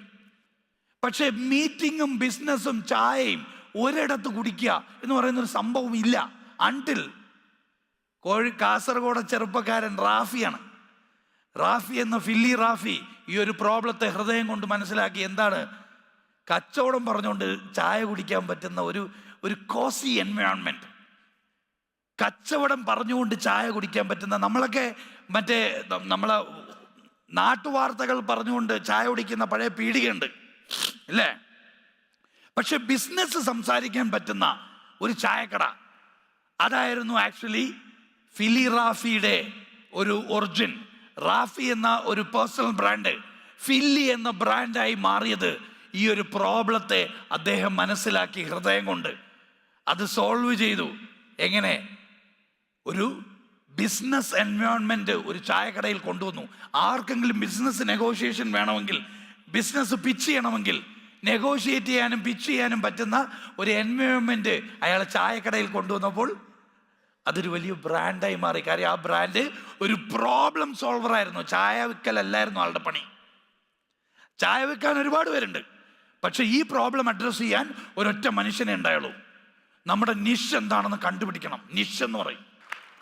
രമേഷ് ജി നമ്മളോട് പറഞ്ഞ കുറച്ച് വാലിഡ് പോയിന്റ്സിൽ നിന്ന് തന്നെ ഞാൻ തുടങ്ങുകയാണ്. There lot of problems in Kerala. നമ്മളിപ്പോൾ കണ്ടു ഒരുപാട് പ്രശ്നങ്ങൾ, പല ഇൻഡസ്ട്രിയിൽ ഒരുപാട് പ്രശ്നങ്ങളുണ്ട്. നമ്മൾ കണ്ണുകൊണ്ടോ കാതുകൊണ്ടോ ഇതിനെ സമീപിച്ചാൽ ഇത് പ്രശ്നങ്ങളായിട്ട് അവിടെ നിൽക്കും. പക്ഷെ ഹൃദയം കൊണ്ട് സമീപിച്ചാൽ ഇതൊക്കെ ഓപ്പർച്യൂണിറ്റിയാണ്. ഇതൊക്കെ ഓപ്പർച്യൂണിറ്റീസ് ആണ്. ഇവിടെയൊക്കെ പ്രശ്നങ്ങൾ ഉണ്ടെന്ന് പറയുമ്പോൾ അവിടെയൊക്കെ ഗ്യാപ്പ് ഉണ്ട് എന്ന് പറഞ്ഞാൽ അവിടെ സൊല്യൂഷൻ ആവശ്യമുണ്ട് എന്ന് മനസ്സിലാക്കുക. എഡ്യൂക്കേഷൻ ഇൻഡസ്ട്രിയിലായിക്കോട്ടെ, അഗ്രികൾച്ചറിലായിക്കോട്ടെ, നിങ്ങൾ ഏത് വർക്ക് ചെയ്യുന്ന ഏത് മേഖലയിലും ആയിക്കോട്ടെ, കേരളത്തിൽ ഇനിയും സാധ്യതകളുണ്ട്. പ്രശ്നങ്ങളുണ്ട് എന്ന് പറഞ്ഞാൽ നമ്മൾ മനസ്സിലാക്കേണ്ടത് സാധ്യതകളാണ്. കാരണം ഏത് ബിസിനസ്സും സക്സസ്ഫുൾ ആകുന്നത് ഒരു പ്രശ്നം ഉണ്ടാകുമ്പോഴാണ്. കാരണം പ്രശ്നം ഉണ്ടാകുമ്പോഴേ സോൾവ് ചെയ്യാൻ പറ്റുള്ളൂ. സൊല്യൂഷനുമായിട്ട്, വാല്യൂസിലൂടെ സൊല്യൂഷനുമായിട്ട് നമ്മൾക്ക് എങ്ങനെ നമ്മളെ പ്രിപ്പയർ ചെയ്യാൻ സാധിക്കും? നമ്മുടെ നിഷ് എന്താണ്? നമ്മുടെ നിഷ് എന്ന് പറയും. എല്ലാവരും റെസ്റ്റോറൻ്റ് ഇടുകയാണ്, എല്ലാവരും മന്തി ഷോപ്പ്, ഞാനും മന്തി. എല്ലാവരും ഫ്രൂട്ട്സും നട്ട്സും, ഞാനും ഫ്രൂട്ട്സും നട്ട്സും. പലപ്പോഴും നമ്മളുടെ ഒരു മാനസികാവസ്ഥ, ഓപ്പോസിറ്റ് നിൽക്കുന്ന വീട്ടിൽ അല്ലെങ്കിൽ ഓപ്പോസിറ്റ് നിൽക്കുന്ന കടയിൽ ഓപ്പോസിറ്റ് നിൽക്കുന്ന കോമ്പറ്റീറ്റർ എന്താണോ ചെയ്യുന്നത് അത് ഫോളോ ചെയ്ത് പോകുക എന്നൊരു ട്രെൻഡാണ് നമ്മൾ പലപ്പോഴും ബിസിനസ്സിലൊക്കെ അപ്ലൈ ചെയ്യാറുള്ളത്. അത് മാറിയിട്ട് നമുക്ക് നമ്മുടേതായ ഒരു യുണീക്ക് സ്പേസ്, അൺഫെയർ അഡ്വാൻറ്റേജ് എന്നൊക്കെ പറയും, നമ്മളൊരു നിഷ് കണ്ടുപിടിക്കണം. എല്ലാവരുടെയും പ്രശ്നം പരിഹരിക്കലല്ല എൻ്റെ പണി, ഏതോ ഒരു കൂട്ടം മനുഷ്യരുടെ. അത് ഏത് കൂട്ടം മനുഷ്യർ കണ്ടുപിടിക്കണം. എല്ലാവരുടെയും പിറകെ പോകണ്ട. സെയിൽസിൽ എത്ര പേരുണ്ട്? സെയിൽസുകാരൊന്ന് കൈവെക്കണേ. All Tom Dick and Harry is not our client. ഇതാണ് ആദ്യം പഠിക്കേണ്ട പാഠം. എല്ലാ ടോമും ഡിക്കും ഹാരിയും എൻ്റെ ക്ലയൻ്റ് അല്ല. എൻ്റെ ക്ലയൻറ്റ് ആരെന്ന് എനിക്ക് തിരിയണം. അത് എൻ്റെ ക്ലയൻറ്റ് ആരെന്ന് തിരിയണമെങ്കിൽ ആരുടെയൊക്കെ പ്രശ്നങ്ങളിലാണ് ഞാൻ ഇടപെടാൻ പോകുന്നതെന്നുള്ള ഒരു ഉത്തമ ബോധ്യം as an entrepreneur, founder, leader നമുക്കുണ്ടാവണം. നിഷ് എന്ന് പറയും. നമ്മളൊക്കെ എന്തൊക്കെയോ ചെയ്യുന്നുണ്ട് ബിസിനസ്സിൽ. ചെയ്യുന്ന കാര്യം എങ്ങനെ ചെയ്യുന്നതെന്നൊക്കെ ചിലപ്പം കൃത്യമായ ബോധ്യത്തോടെ തന്നെ എന്തൊക്കെയോ ചെയ്യുന്നുണ്ട്. നമ്മുടെ സർവീസും പ്രോഡക്റ്റും എന്താണെന്നൊക്കെ നമുക്കറിയാം. എന്ത് ചെയ്യുന്നു എന്നറിയാം, എങ്ങനെ ചെയ്യുന്നു എന്നും നമുക്കറിയാം. പക്ഷെ എന്തിനാണ് ഈ ബിസിനസ് എക്സിസ്റ്റ് ചെയ്യുന്നു എന്ന വിഷയം കൂടെ നമ്മൾ അറിയണം. നമ്മൾ എന്ത് ബിസിനസ്സാണ് ചെയ്യുന്നതെന്ന് അറിയാത്തത് ആരും ഇവിടെ ഉണ്ടാവില്ല, അല്ലേ? ഏത് ബിസിനസ്സാണ്, എന്ത് ബിസിനസ്സാണ് ചെയ്യുന്നത് നമുക്കറിയാം. എങ്ങനെയാണ് നമ്മൾ ബിസിനസ് ചെയ്യുന്നതെന്നും നമുക്ക് ധാരണയുണ്ട്. പക്ഷെ ഞാൻ ചോദിക്കുകയാണ്, എന്തിനാണ് നിങ്ങളുടെ business? Why do you run your business? Why do you work for this brand എന്ന് ചോദിച്ചാൽ ഒരു മുതലാളിക്കും തൊഴിലാളിക്കും വ്യക്തമായ കൃത്യമായ ഉത്തരവുണ്ടായിരിക്കണം. എന്തിന് ഞാൻ ഈ പണിയെടുക്കുന്നു എന്ന ചോദ്യത്തിന് പണ്ടേതോ തമാശയ്ക്ക് ഒരു സിനിമയിൽ ഇന്നസെന്റ് പറഞ്ഞിട്ടുണ്ട്, എന്തിനാ പഠിക്കുന്നേ? എടാ നീ എന്ത് പഠിക്കുന്നില്ല, എന്തിനാ പഠിക്കുന്നേ എന്ന ചോദ്യം അതിന്നും പ്രസക്തമാണ്. എന്തിനാ ഈ പണിയെടുക്കുന്നേ? എന്തിനാ ഈ ബിസിനസ് ചെയ്യുന്നേ? ലാഭം ഉണ്ടാക്കാൻ, പണം ഉണ്ടാക്കാൻ, നെയിം, ബ്രാൻഡിങ്, പൈസ, എക്സ്പോഷർ, എക്സ്പാൻഷൻ, ഗ്രോത്ത്, സക്സസ് ഒക്കെ പറഞ്ഞോ? ഇതെല്ലാം ഉണ്ടാവും. പക്ഷെ മനസ്സമാനം ഉണ്ടാവില്ല, സ്വസ്ഥത ഉണ്ടാവില്ല. എന്തിന് എന്ന ചോദ്യത്തിന് പണമാണ്, പേരാണ്, പ്രശസ്തിയാണ്, എക്സ്പാൻഷനാണ്, എക്സ്പോഷറാണ്, ഇതാണ് ഉത്തരമെങ്കിൽ ഇതെല്ലാം കിട്ടും. പക്ഷെ സ്വസ്ഥത ഉണ്ടാവില്ല. അതുകൊണ്ടാണ് ഇതെല്ലാം കിട്ടിയ ആളും വെടിവെച്ച് മരിച്ചത്. ഞാൻ വീണ്ടും ഇത് പറയാൻ കാരണം ഇത് നമ്മൾ ചിന്തിക്കേണ്ട സമയമാണ്. നമ്മൾ എന്തിന് നമ്മൾ ബിസിനസ് ചെയ്യുന്നു എന്ന് നമ്മളോട് ചോദിക്കണം. ഒരു പർപ്പസ് ഉണ്ട്. പർപ്പസ്, ഇൻറ്റൻഷൻ എന്ന് പറയും. ഇന്നമൽ അഅ്മാലു, ആ നീയത്തിനനുസരിച്ചാണ് റിവാർഡ് വരിക. നീയത്ത് പണമാണെങ്കിൽ പണത്തിനനുസരിച്ച് റിവാർഡ് വരും. പക്ഷെ നീയത്ത് പണത്തിനും അപ്പുറമാണെങ്കിൽ അങ്ങനെ ഒരു പർപ്പസ് നമ്മുടെ ബിസിനസ്സിന് ഉണ്ടാകണം. നമ്മുടെ ബിസിനസ് നിലനിൽക്കുന്നത് കൊണ്ട് ഏതൊക്കെയോ മനുഷ്യരുടെ എന്തൊക്കെയോ പ്രശ്നങ്ങളെ പരിഹരിക്കുകയാണ് എന്നൊരു ധാർമ്മികമായ, മാനുഷികമായ ഒരു ഉത്തരവാദിത്വം ഒരു കച്ചവടക്കാരനുണ്ട്. അത് പണം ഉണ്ടാക്കുന്നതിന് അപ്പുറമാണ്. പണം ഉണ്ടാവും, ബൈ പ്രോഡക്റ്റാണ്. പേരുണ്ടാവും, ബൈ പ്രോഡക്റ്റാണ്. പ്രശസ്തി ഉണ്ടാവും, ബൈ പ്രോഡക്റ്റാണ്. പേരും പണവും ഒക്കെ ഉണ്ടാവും, ഇതൊക്കെ ബൈ പ്രോഡക്റ്റ് ആവണം. പക്ഷെ ആത്യന്തികമായ പർപ്പസ് അതെന്താണെന്ന് നമ്മൾ തിരിച്ചറിയണം. എന്തിന് ഞാൻ ഈ കച്ചവടം ചെയ്യുന്നു ചോദിക്കണം. എന്തിന് ഞാൻ ഈ കച്ചവടം ചെയ്യുന്നു ആത്മാർത്ഥമായി നമ്മളോട് ചോദിക്കണം. എത്ര പ്രാവശ്യം എന്ന് ചോദിച്ചാൽ ഞാൻ പറയും മിനിമം ഒരു 5 പ്രാവശ്യം ചോദിക്കണം. When your why is clear, your how will become easier. നിങ്ങളുടെ വൈക്ക് വ്യക്തത ഉണ്ടാകുമ്പോൾ നിങ്ങളുടെ എങ്ങനെ എന്ന ചോദ്യത്തിന് കുറച്ചുകൂടെ ക്ലാരിറ്റി ഉണ്ടാവും. നമ്മളൊക്കെ കൺഫ്യൂസ്ഡ് ആയിരിക്കുന്നത് ഇത് എങ്ങനെ ബ്രാൻഡാക്കാം, ഇതെങ്ങനെ ഗ്രോത്തിലേക്ക് കൊണ്ടുപോകാം, എങ്ങനെ സെയിൽസ് കൂട്ടാം, എങ്ങനെ എക്സ്പാൻഡ് ചെയ്യാം, എങ്ങനെ എന്ന ചോദ്യത്തിന് ഉത്തരം കിട്ടണമെങ്കിൽ എന്തിന് എന്ന ചോദ്യത്തിന് ആദ്യം ഉത്തരം വേണം. എന്തിന്? ആ ഉത്തരം സ്വസ്ഥതയും സമാധാനവും തരും. സമാധാനത്തോടെ നമ്മൾ ഓപ്പറേഷൻസിൽ ഓപ്പറേറ്റ് ചെയ്യുമ്പോഴാണ് പീക്ക് പെർഫോമൻസ് കിട്ടുക. ഞാനിത് പറയാൻ കാരണം വേദഗ്രന്ഥങ്ങളിലെ ചില ആയത്തുകൾ അല്ലെങ്കിൽ വരികളൊക്കെ നമ്മുടെ കച്ചവടത്തിൽ ഇംപ്ലിമെൻ്റ് ചെയ്ത് നോക്കിയാൽ ഒരുപാട് ഡിഫറൻസ് ഉണ്ടാവും. ഇതൊന്നും വായിച്ചിട്ട് കിടന്നുറങ്ങാനുള്ളതല്ല, പ്രാർത്ഥിച്ചിട്ട് കൈയും മടക്കി പോകാനുള്ളതും അല്ല, ജീവിതത്തിൽ അപ്ലൈ ചെയ്യാനുള്ളതാണ്. എന്ന് പറഞ്ഞാൽ ഞാൻ പ്രാർത്ഥനയിൽ നിങ്ങൾ എന്നോട് ചോദിക്കൂ ഞാൻ തരാമെന്നൊരു ഈശ്വരൻ പറഞ്ഞില്ല.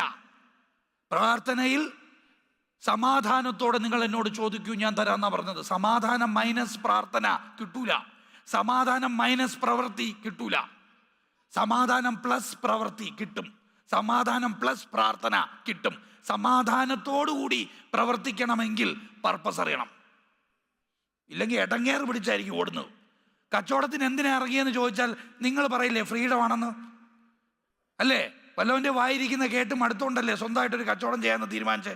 സമയം വേണം, ലാഭം വേണം, കുടുംബം വേണം, ഫ്രീഡം വേണം.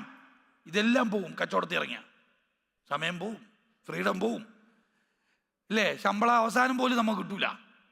ഇങ്ങനെയൊക്കെ സ്ട്രഗിൾ ചെയ്യാനുള്ള കാരണം വ്യക്തതയോടുകൂടി നമ്മൾ എന്തിനാണ് ഈ പണിയെടുക്കുന്നതെന്നുള്ള വിഷയത്തെ നമ്മൾ ആവർത്തിച്ച് നമ്മളോട് ചോദിക്കണം. 5 പ്രാവശ്യം ചോദിക്കണം, മിനിമം 5 പ്രാവശ്യം. അതായത് എന്തിന് ഞാൻ ഈ ബിസിനസ് ചെയ്യുന്നു? റെസ്റ്റോറൻ്റ് ആണ്.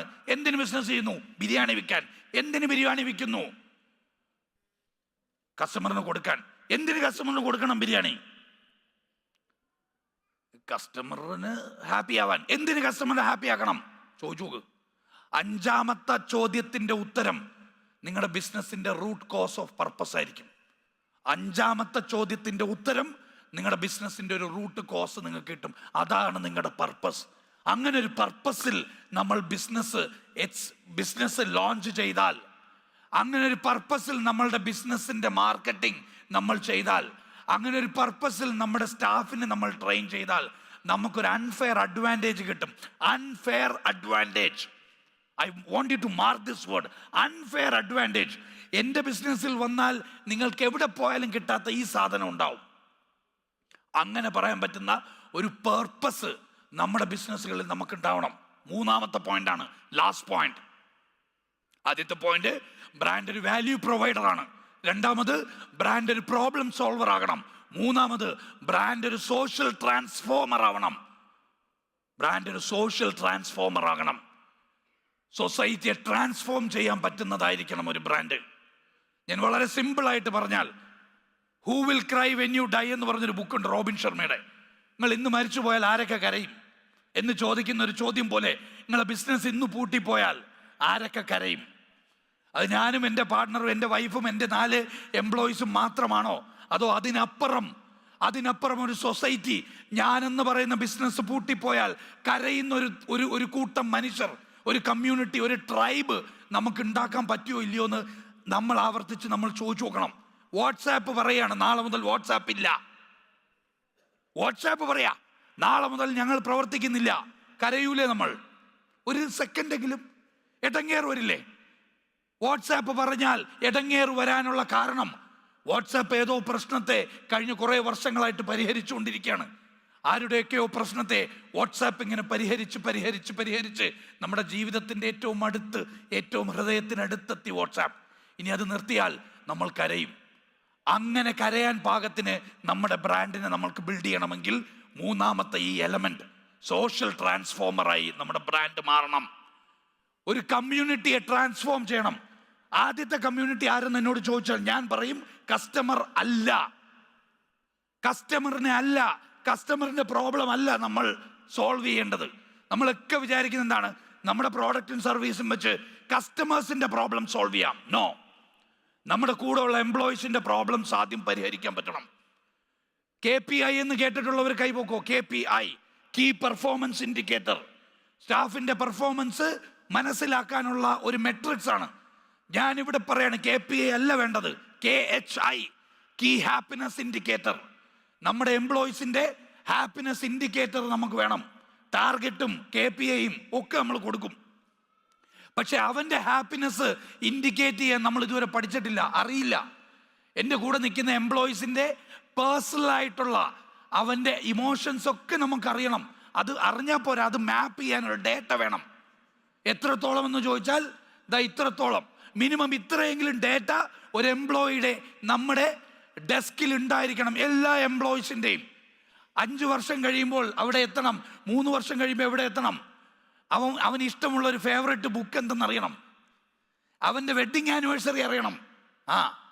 നിങ്ങൾ തന്നെ ഒന്ന് ആലോചിച്ച് നോക്കിയേ, നിങ്ങളെ എംപ്ലോയിൻ്റെ ഒരു വെഡ്ഡിങ് ആനിവേഴ്സറിയുടെ അന്ന് നിങ്ങളുടെ എംപ്ലോയി പോലും അറിയാതെ അവൻ്റെ വീട്ടിൽ അവൻ്റെ വൈഫിന് ഒരു റോസാപ്പൂ കൊടുക്കുകയാണ് കമ്പനിയുടെ പേരിൽ. കമ്പനിയുടെ പേരിൽ കൊടുക്കണം കേട്ടോ. ഇത് ഞാൻ സൗദി പറഞ്ഞപ്പോഴത്തേക്ക് മിഥുൻ വന്നിട്ട് ഇടപെട്ടിട്ട് പറയാണ് റോസാപ്പൂ കൊടുക്കുന്നത് ചിലപ്പോൾ പ്രശ്നമാവുന്നു. ബ്രാൻഡിൻ്റെ പേരിൽ നമുക്ക് നമ്മുടെ എംപ്ലോയീസിൻ്റെ ഫാമിലിയിൽ ഇടപെടാൻ പറ്റണം. അങ്ങനെ ഇടപെടുന്ന ബ്രാൻഡുകളാണ് ലോകം കീഴടക്കിയ ബ്രാൻഡുകൾ. പേര് പറയാൻ പറ്റാത്തതുകൊണ്ട് ഞാൻ പറയുന്നില്ല. അങ്ങനെ പല ബ്രാൻഡുകളുണ്ട്. അതായത് എംപ്ലോയീസിൻ്റെ പേഴ്സണൽ ലൈഫിൽ ഇടപെടുന്ന ബ്രാൻഡുകളുണ്ട്. യൂസുഫ് അലി സാഹിബ് അങ്ങനെ ചെയ്തിട്ടുണ്ട്. നാട്ടിൽ ഉമ്മാക്ക് ശമ്പളം കിട്ടുമെന്ന് വെരിഫൈ ചെയ്യാനായിട്ട് ഒരു HR-നെ നിയമിക്കുകയാണ്. റാൻഡമായിട്ട് വിളിക്കും. നാട്ടിൽ ഉമ്മ മോന് ശമ്പളം അയച്ചു കൊടുക്കുന്നുണ്ടോ ഇല്ലയോ എന്ന് ചെക്ക് ചെയ്യും. ഇല്ലെങ്കിൽ വിളിച്ച് വാർണിംഗ് കൊടുക്കും. ആ ഉമ്മ പിന്നെ ലുലു എന്ന ബ്രാൻഡിൽ എൻ്റെ മോൻ പണിയെടുക്കണ്ടെന്ന് പറയുമോ? UAE-യിലുണ്ടൊരു ബ്രാൻഡ്. UAE-യിലൊരു ബ്രാൻഡുള്ളത് എല്ലാ സ്ത്രീകൾക്കും ഉമ്മമാർക്ക് മാസം ഒരു തുക അയച്ചു കൊടുക്കും. സ്മാർട്ട് ട്രാവൽസ് എന്ന് പറയും. ആഫീസ് സുഹൃത്താണ്. എല്ലാ മാതാപിതാക്കൾക്ക് ഉമ്മയ്ക്ക് പ്രത്യേകിച്ച് ഒരു ചെറിയ തുകയാണ്. എല്ലാ മാസവും ശമ്പളത്തിൻ്റെ കൂടെ ഉമ്മയ്ക്കൊരു സാലറി. ആ ഉമ്മ പ്രാർത്ഥിക്കില്ലേ ഈ ബ്രാൻഡിന് വേണ്ടി? പ്രാർത്ഥിക്കുമോ? ഒരു വീട്ടിലിരിക്കുന്ന ഉമ്മയെ കൊണ്ടൊരു കമ്പനിക്ക് വേണ്ടി പ്രാർത്ഥിപ്പിക്കാൻ പറ്റുന്ന രീതിയിൽ നമ്മുടെ വിഷനെ ചേഞ്ച് ചെയ്യണം. സോഷ്യൽ ട്രാൻസ്ഫോമറായി നമ്മൾ മാറണം. നമ്മുടെ എംപ്ലോയീസിൻ്റെ പേഴ്സണൽ ലൈഫിൽ ഇടപെടണം. അവൻ്റെ ബർത്ത്ഡേ അറിയണം, അവൻ്റെ ഫേവറേറ്റ് ഫുഡ് അറിയണം. വെള്ളിയാഴ്ച ഒരു ദിവസം അവന് ഇഷ്ടമുള്ള ഒരു ഫുഡ് നമുക്കറിയാമെങ്കിൽ അവൻ്റെ ബർത്ത്ഡേക്ക് നമുക്കത് ഓർഡർ ചെയ്ത് കൊടുക്കാം. അത് ചിലപ്പോൾ ഒരു 10,000 രൂപ ബോണസ് കൊടുക്കുന്നേക്കാൾ അവന് വലിയ സർപ്രൈസ് ആയിരിക്കും. ഡേറ്റ വേണം, ഡേറ്റ. നമ്മൾ സെയിൽസിനും മാർക്കറ്റിങ്ങിനും ഒക്കെ ഡേറ്റ ഉണ്ട്, ഫൈനാൻസിന് ഡേറ്റ ഉണ്ട്. പക്ഷേ എംപ്ലോയീസിൻ്റെ HR-ൽ നമുക്ക് പലപ്പോഴും ഡേറ്റ ഉണ്ടാവില്ല. അവരുടെ പേഴ്സണൽ ഡേറ്റ നമ്മൾ സൂക്ഷിക്കണം. അത് സൂക്ഷിച്ച് അതിൽ നമ്മൾ വർക്ക് ചെയ്യണം. ഈ പേഴ്സണൽ ഡേറ്റ വെച്ചിട്ട് വേണം അവരുടെ ഓർഗനൈസേഷണൽ ടാർഗറ്റിനെ കണക്ട് ചെയ്യാൻ. അടുത്ത വർഷം കിയ മേടിക്കുന്ന ഒരു സെയിൽസ് സ്റ്റാഫിന് മാസം ഒരു 5,000 രൂപ സേവിങ് വേണം. അവന് സേവിങ് ഇല്ലെങ്കിൽ നാളെ മുതൽ കിയെ വെച്ചിട്ട് വേണം അവൻ്റെ സെയിൽസ് ടാർഗറ്റ് സംസാരിക്കാൻ. മനസ്സിലാവുന്നുണ്ടോ? അവൻ്റെ കിയ വെച്ചിട്ട് അവൻ്റെ സെയിൽസ് ടാർഗറ്റ് സംസാരിക്കാൻ പറ്റണം. അങ്ങനെ പേഴ്സണൽ ലൈഫിൽ ഇടപെട്ടുകൊണ്ട് ടാർഗറ്റിനെ അലൈൻ ചെയ്യണം. വിഷൻ ബോർഡ് എന്ന് പറയും. എത്ര പേര് കേട്ടിട്ടുണ്ട്? കേട്ടിട്ടില്ലെങ്കിൽ വളരെ സിമ്പിളാണ്. സ്വപ്നങ്ങളെ പിക്ചറൈസ് ചെയ്യാൻ പറ്റണം. കാരണം വിഷ്വലൈസ് ചെയ്യാൻ പറ്റാത്തതൊന്നും ആക്ച്വലൈസ് ചെയ്യില്ല. കാണാൻ പറ്റാത്തതൊന്നും മനുഷ്യന്മാർ വിശ്വസിക്കൂല. പടച്ചോനെ പലപ്പോഴും വിശ്വസിക്കാത്ത കാണാൻ പറ്റാത്തുണ്ടോ? കാര്യം കാണാൻ പറ്റാത്തതിനെ മൈൻഡ് പ്രോസസ് ചെയ്യില്ല. അതാണ് വലിയ പരീക്ഷണവും. എന്തുകൊണ്ടാണ് നമ്മളെ ദൈവം പരീക്ഷിക്കുന്നത്? കാണാത്തതിനെ വിശ്വസിക്കാനായി നമ്മൾ നമ്മുടെ മനസ്സിനെ നിയന്ത്രിക്കുക. അതാണ് മനുഷ്യൻ്റെ പരീക്ഷണം. അല്ലെ പിന്നെ പടച്ചോന് ഒരു ഫോട്ടോ ഉണ്ടാക്കി തന്നാൽ പോരെ, ഇതാണ് വിശ്വസിച്ചോന്ന്? ഇല്ല. കാണാൻ പറ്റാത്തതിൽ ഒന്നിനെയും മനസ്സ് പ്രോസസ് ചെയ്യില്ല. അപ്പം എന്ത് ചെയ്യണം? കാണാൻ പറ്റാത്ത അവൻ്റെ ഫ്യൂച്ചറിനെ കാണാൻ പറ്റുന്ന രീതിയിൽ അവന് കാണിച്ചു കൊടുക്കണം. നിന്നെ ഞാൻ ബ്രാഞ്ച് മാനേജർ ആക്കാമെന്ന് പറയും, പക്ഷെ ബ്രാഞ്ച് മാനേജറായി അവൻ കണ്ടിട്ടില്ല. അപ്പം എന്ത് ചെയ്യണം? ബ്രാഞ്ച് മാനേജറിൻ്റെ ഒരു നമ്മുടെ ഇതില്ലേ, നെയിം സ്ലിപ്പോ എന്താ പറയുക, ഒരു ID കാർഡ് ഉണ്ടാക്കിയിട്ട് അവന് കൊടുത്തിട്ട് ഒരു ഫോട്ടോ എടുക്കണം. ഡോക്യുമെൻ്റ് ചെയ്യണം. സ്വപ്നങ്ങളെ ഡോക്യുമെൻ്റ് ചെയ്ത് നമ്മുടെ എംപ്ലോയീസിന് കാണിച്ചു കൊടുക്കണം. പണ്ടത്തെ കാലമല്ല. പണ്ട് നമ്മൾ സാലറിക്കും കമ്മീഷനും വേണ്ടി പണിയെടുത്തെങ്കിൽ ഇനി വരുന്ന മക്കൾ ലൈഫ് സ്റ്റൈലിന് വേണ്ടിയാണ് പണിയെടുക്കുന്നത്. അവർക്ക് എക്സ്പീരിയൻസ് വേണം, എക്സ്പ്ലോർ ചെയ്യാൻ പറ്റണം. വാല്യൂസ് ഉള്ള വർക്ക് കൾച്ചർ ഇല്ലെങ്കിൽ അവരിട്ടിട്ട് പോവും. CSR എന്ന് കേട്ടിട്ടുണ്ടോ? CSR എന്തത്? കോർപ്പറേറ്റ് സോഷ്യൽ റെസ്പോൺസിബിലിറ്റി നമ്മൾ കേട്ടിട്ടുണ്ട്, MBAയിലൊക്കെ പഠിച്ചിട്ടുണ്ടാവും. കോർപ്പറേറ്റുകൾക്ക് മാത്രമുള്ള ഏതാണ്ട് റെസ്പോൺസിബിലിറ്റി ആയിട്ട് അത് ഒതുങ്ങി പോവുക. നമ്മൾ കോർപ്പറേറ്റ് അല്ലല്ലോ. ഞാൻ പറയും CSR അല്ല, OSR വേണം. OSR എന്തെന്നറിയോ? അവർ സോഷ്യൽ റെസ്പോൺസിബിലിറ്റി. നമുക്കും ഉണ്ട് സോഷ്യൽ റെസ്പോൺസിബിലിറ്റി. ഇത് മാത്രം പറഞ്ഞുകൊണ്ട് ഞാൻ ഇതിനെ ചുരുക്കാൻ പോവാണ്. അതായത് നമുക്ക് ആസ് എ ബ്രാൻഡ് ഓണർ ഒരു സോഷ്യൽ റെസ്പോൺസിബിലിറ്റി ഉണ്ട്. ഞാൻ കഴിഞ്ഞ വർഷം റമദാനിൽ, ഇതേ സമയം റമദാനിൽ ഹ്യൂമാറ്റ്സ് എന്ന് പറഞ്ഞൊരു പ്രോഗ്രാം കഴിഞ്ഞപ്പോൾ ഒരു ബിസിനസ് ഓണർ വന്നിട്ട് പറഞ്ഞു, ഞങ്ങൾക്കും കമ്മ്യൂണിറ്റിക്ക് വേണ്ടി എന്തെങ്കിലുമൊക്കെ ചെയ്യണം റിയാസ് സാഹിബേ, എന്ത് ചെയ്യാം? ഞാൻ പറഞ്ഞു വളരെ സിമ്പിളാ. ഇവിടെ ആരോരുമില്ലാതെ കുറേ മനുഷ്യരെ, ആട്ടി ഓടിക്കപ്പെട്ട മനുഷ്യരെ കിടത്തി താമസിക്കുന്ന ഒരു സ്ഥലമുണ്ട്, പീസ് വാലി എന്ന പേര്, കോതമംഗലത്ത. അപ്പോൾ പീസ് വാലിയിൽ കഴിഞ്ഞ കുറേ നാളായിട്ട് മരുന്ന് മേടിക്കാനൊക്കെ കുറച്ച് സ്ട്രഗിൾ ഉണ്ട്. നമുക്കൊരു കാര്യം ചെയ്യാം, 8 ഔട്ട്ലെറ്റ് ഉണ്ട് മൂപ്പർക്ക്, ജാമിൽ ഒപ്റ്റിക്കൽസ് എന്നാ പേര്. 8 ഔട്ട്ലെറ്റ് ജാമിൽ ഒപ്റ്റിക്കൽസ്, കണ്ണാടിയാണ്. അപ്പം ഞാൻ പറഞ്ഞു ഒരു കാര്യം ചെയ്യാം, നമുക്ക് നമ്മളുടെ ഈ പറയുന്ന ഇനി വരാനിരിക്കുന്ന റമദാനിലെ 3% സെയിൽസിൻ്റെ ടേൺ ഓവർ, സെയിൽസ് ആട്ടോ, പ്രോഫിറ്റ് അല്ല, സെയിൽസിൻ്റെ 3% നമുക്ക് ഈ പീസ് വാലിയിൽ കൊടുക്കാൻ പറ്റുമെന്ന് ചോദിച്ചു. ബിസിനസ് ഓണർ പറഞ്ഞു പറ്റും. സാഹിബ് അതിന് എന്ത് ചെയ്യണം? ഞാൻ പറഞ്ഞു ഒരൊറ്റ കാര്യം ചെയ്യണം. 3% എന്ന് പറഞ്ഞാൽ മിനിമം 10,000 ദിർഹംസ് ആയിരിക്കണം ഓരോ ഔട്ട്ലെറ്റും. അപ്പോൾ മുമ്പ് പറഞ്ഞത് അത് പറ്റില്ല, കാരണം ഞങ്ങളുടെ ആവറേജ് സെയിൽസ് വന്നിട്ട് 2.5 ലക്ഷമാണ്. അപ്പോൾ 3% എന്ന് പറഞ്ഞാൽ 7,000 സംതിങ്ങേ വരൂ. അപ്പം 10,000 പറ്റില്ല റിയാസ് സാഹിബേ, ഒരു 7,000, ഇതൊക്കെ നമ്മുടെ ആവറേജ് സെയില്. ഞാൻ പറഞ്ഞു 10,000 വേണം. 10,000 ഇൻറ്റു 8 അപ്പോൾ വലിയ സംഖ്യയാവും. ഞാൻ പറഞ്ഞു ഇത്രയും വേണം. അപ്പോൾ അതെങ്ങനെ ചെയ്യും? ഞാൻ പറഞ്ഞു വാ, നമ്മുടെ എംപ്ലോയീസിനെ വിളിക്കാം, നമുക്ക് ഈ വിഷയം പറയാം. ഇത്രയും നാൾ അവർ പണിയെടുത്തത് അവരുടെ വീട്ടിലെ അവരുടെ സ്വപ്നങ്ങൾക്കും അവരുടെ കമ്മീഷനും വേണ്ടിയാണ്. ഞങ്ങൾ പീസ് വാലിയുടെ ഒരു ഡോക്യുമെൻ്ററി അവർക്ക് കാണിച്ചു കൊടുത്തിട്ട് പറഞ്ഞു, ആരോരുമില്ലാത്ത ആയിരക്കണക്കിന് മനുഷ്യർ കിടക്കുന്ന ഒരു ഇടമുണ്ട്, ആ ഇടത്തിലേക്ക് മരുന്നില്ല, അവർക്ക് വെള്ളമില്ല, അവർക്ക് ആഹാരമില്ല, അവർക്ക് തുണിയില്ല. നമുക്ക് ഈ കണ്ണാടി വിറ്റുകൊണ്ട് അവരെ എങ്ങനെ സഹായിക്കാൻ പറ്റും? 3% സെയിൽസിൻ്റെ 10,000 ദിർഹംസ് നമ്മൾ കൊടുക്കാമെന്ന് തീരുമാനിക്കുകയാണ്. നിങ്ങൾക്ക് ഉറപ്പുണ്ടെങ്കിൽ നമുക്കത് ചെയ്യാൻ ചോദിച്ചു. എല്ലാവരും കമ്മിറ്റ്മെൻറ്റ് തന്നു, ചെയ്യാമെന്ന് പറഞ്ഞു. ഞങ്ങൾ അതേ പോളിസി കസ്റ്റമേഴ്സിനോടും പറഞ്ഞു. ഞങ്ങൾ നിങ്ങൾക്ക് 50% നിങ്ങൾക്ക് റിഡക്ഷൻ തരാം, പക്ഷെ നിങ്ങൾ മേടിക്കുന്ന ഓരോ കണ്ണാടിയും ഏതോ ആരോരുമില്ലാത്ത മനുഷ്യർക്ക് കാഴ്ചയായി മാറും, അവർക്ക് വെളിച്ചമായി മാറും. നിങ്ങൾ തയ്യാറാണോ എന്ന് ചോദിച്ചപ്പോൾ കസ്റ്റമേഴ്സും എഗ്രി ചെയ്തു. അങ്ങനെ കസ്റ്റമേഴ്സിനെയും എംപ്ലോയീസിനെയും ഒരുമിച്ച് നമ്മൾ കൊണ്ടുവന്നിട്ട് ക്യാമ്പയിൻ റൺ ചെയ്തു. ഓഡിയോ ഒന്ന് തരുമോ? ഓഡിയോ തരാൻ പറ്റുമോ? റൈറ്റ്. അങ്ങനെ കസ്റ്റമേഴ്സിനെയും ഒപ്റ്റിക്കൽസ് ഒരു വലിയ ക്രിട്ടിക്കൽ ഡെസിഷൻ എടുത്തു. ഈ റമദാനിൽ അവരുടെ ബിസിനസിന്റെ എൻറ്റയർ ടേൺ ഓവറിന്റെ 3% they are going to give it for a palliative care. ഒരു ബിസിനസ്സിൽ നിന്ന് കിട്ടുന്ന കച്ചവടം പീസ് വാലിയിൽ കൊടുക്കാമെന്ന് ഒരു ബിസിനസ് ഓണർ എന്നോട് വന്ന് പറഞ്ഞു. ആ ബിസിനസ് ഓണറിനെ നമുക്ക് കാണണ്ടേ?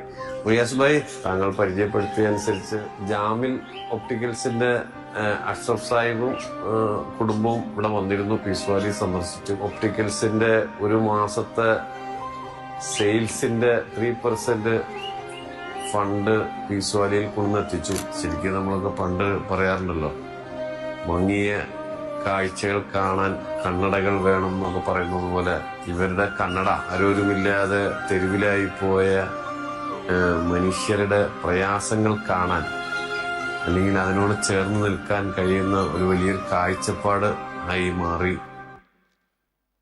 ഞാനേ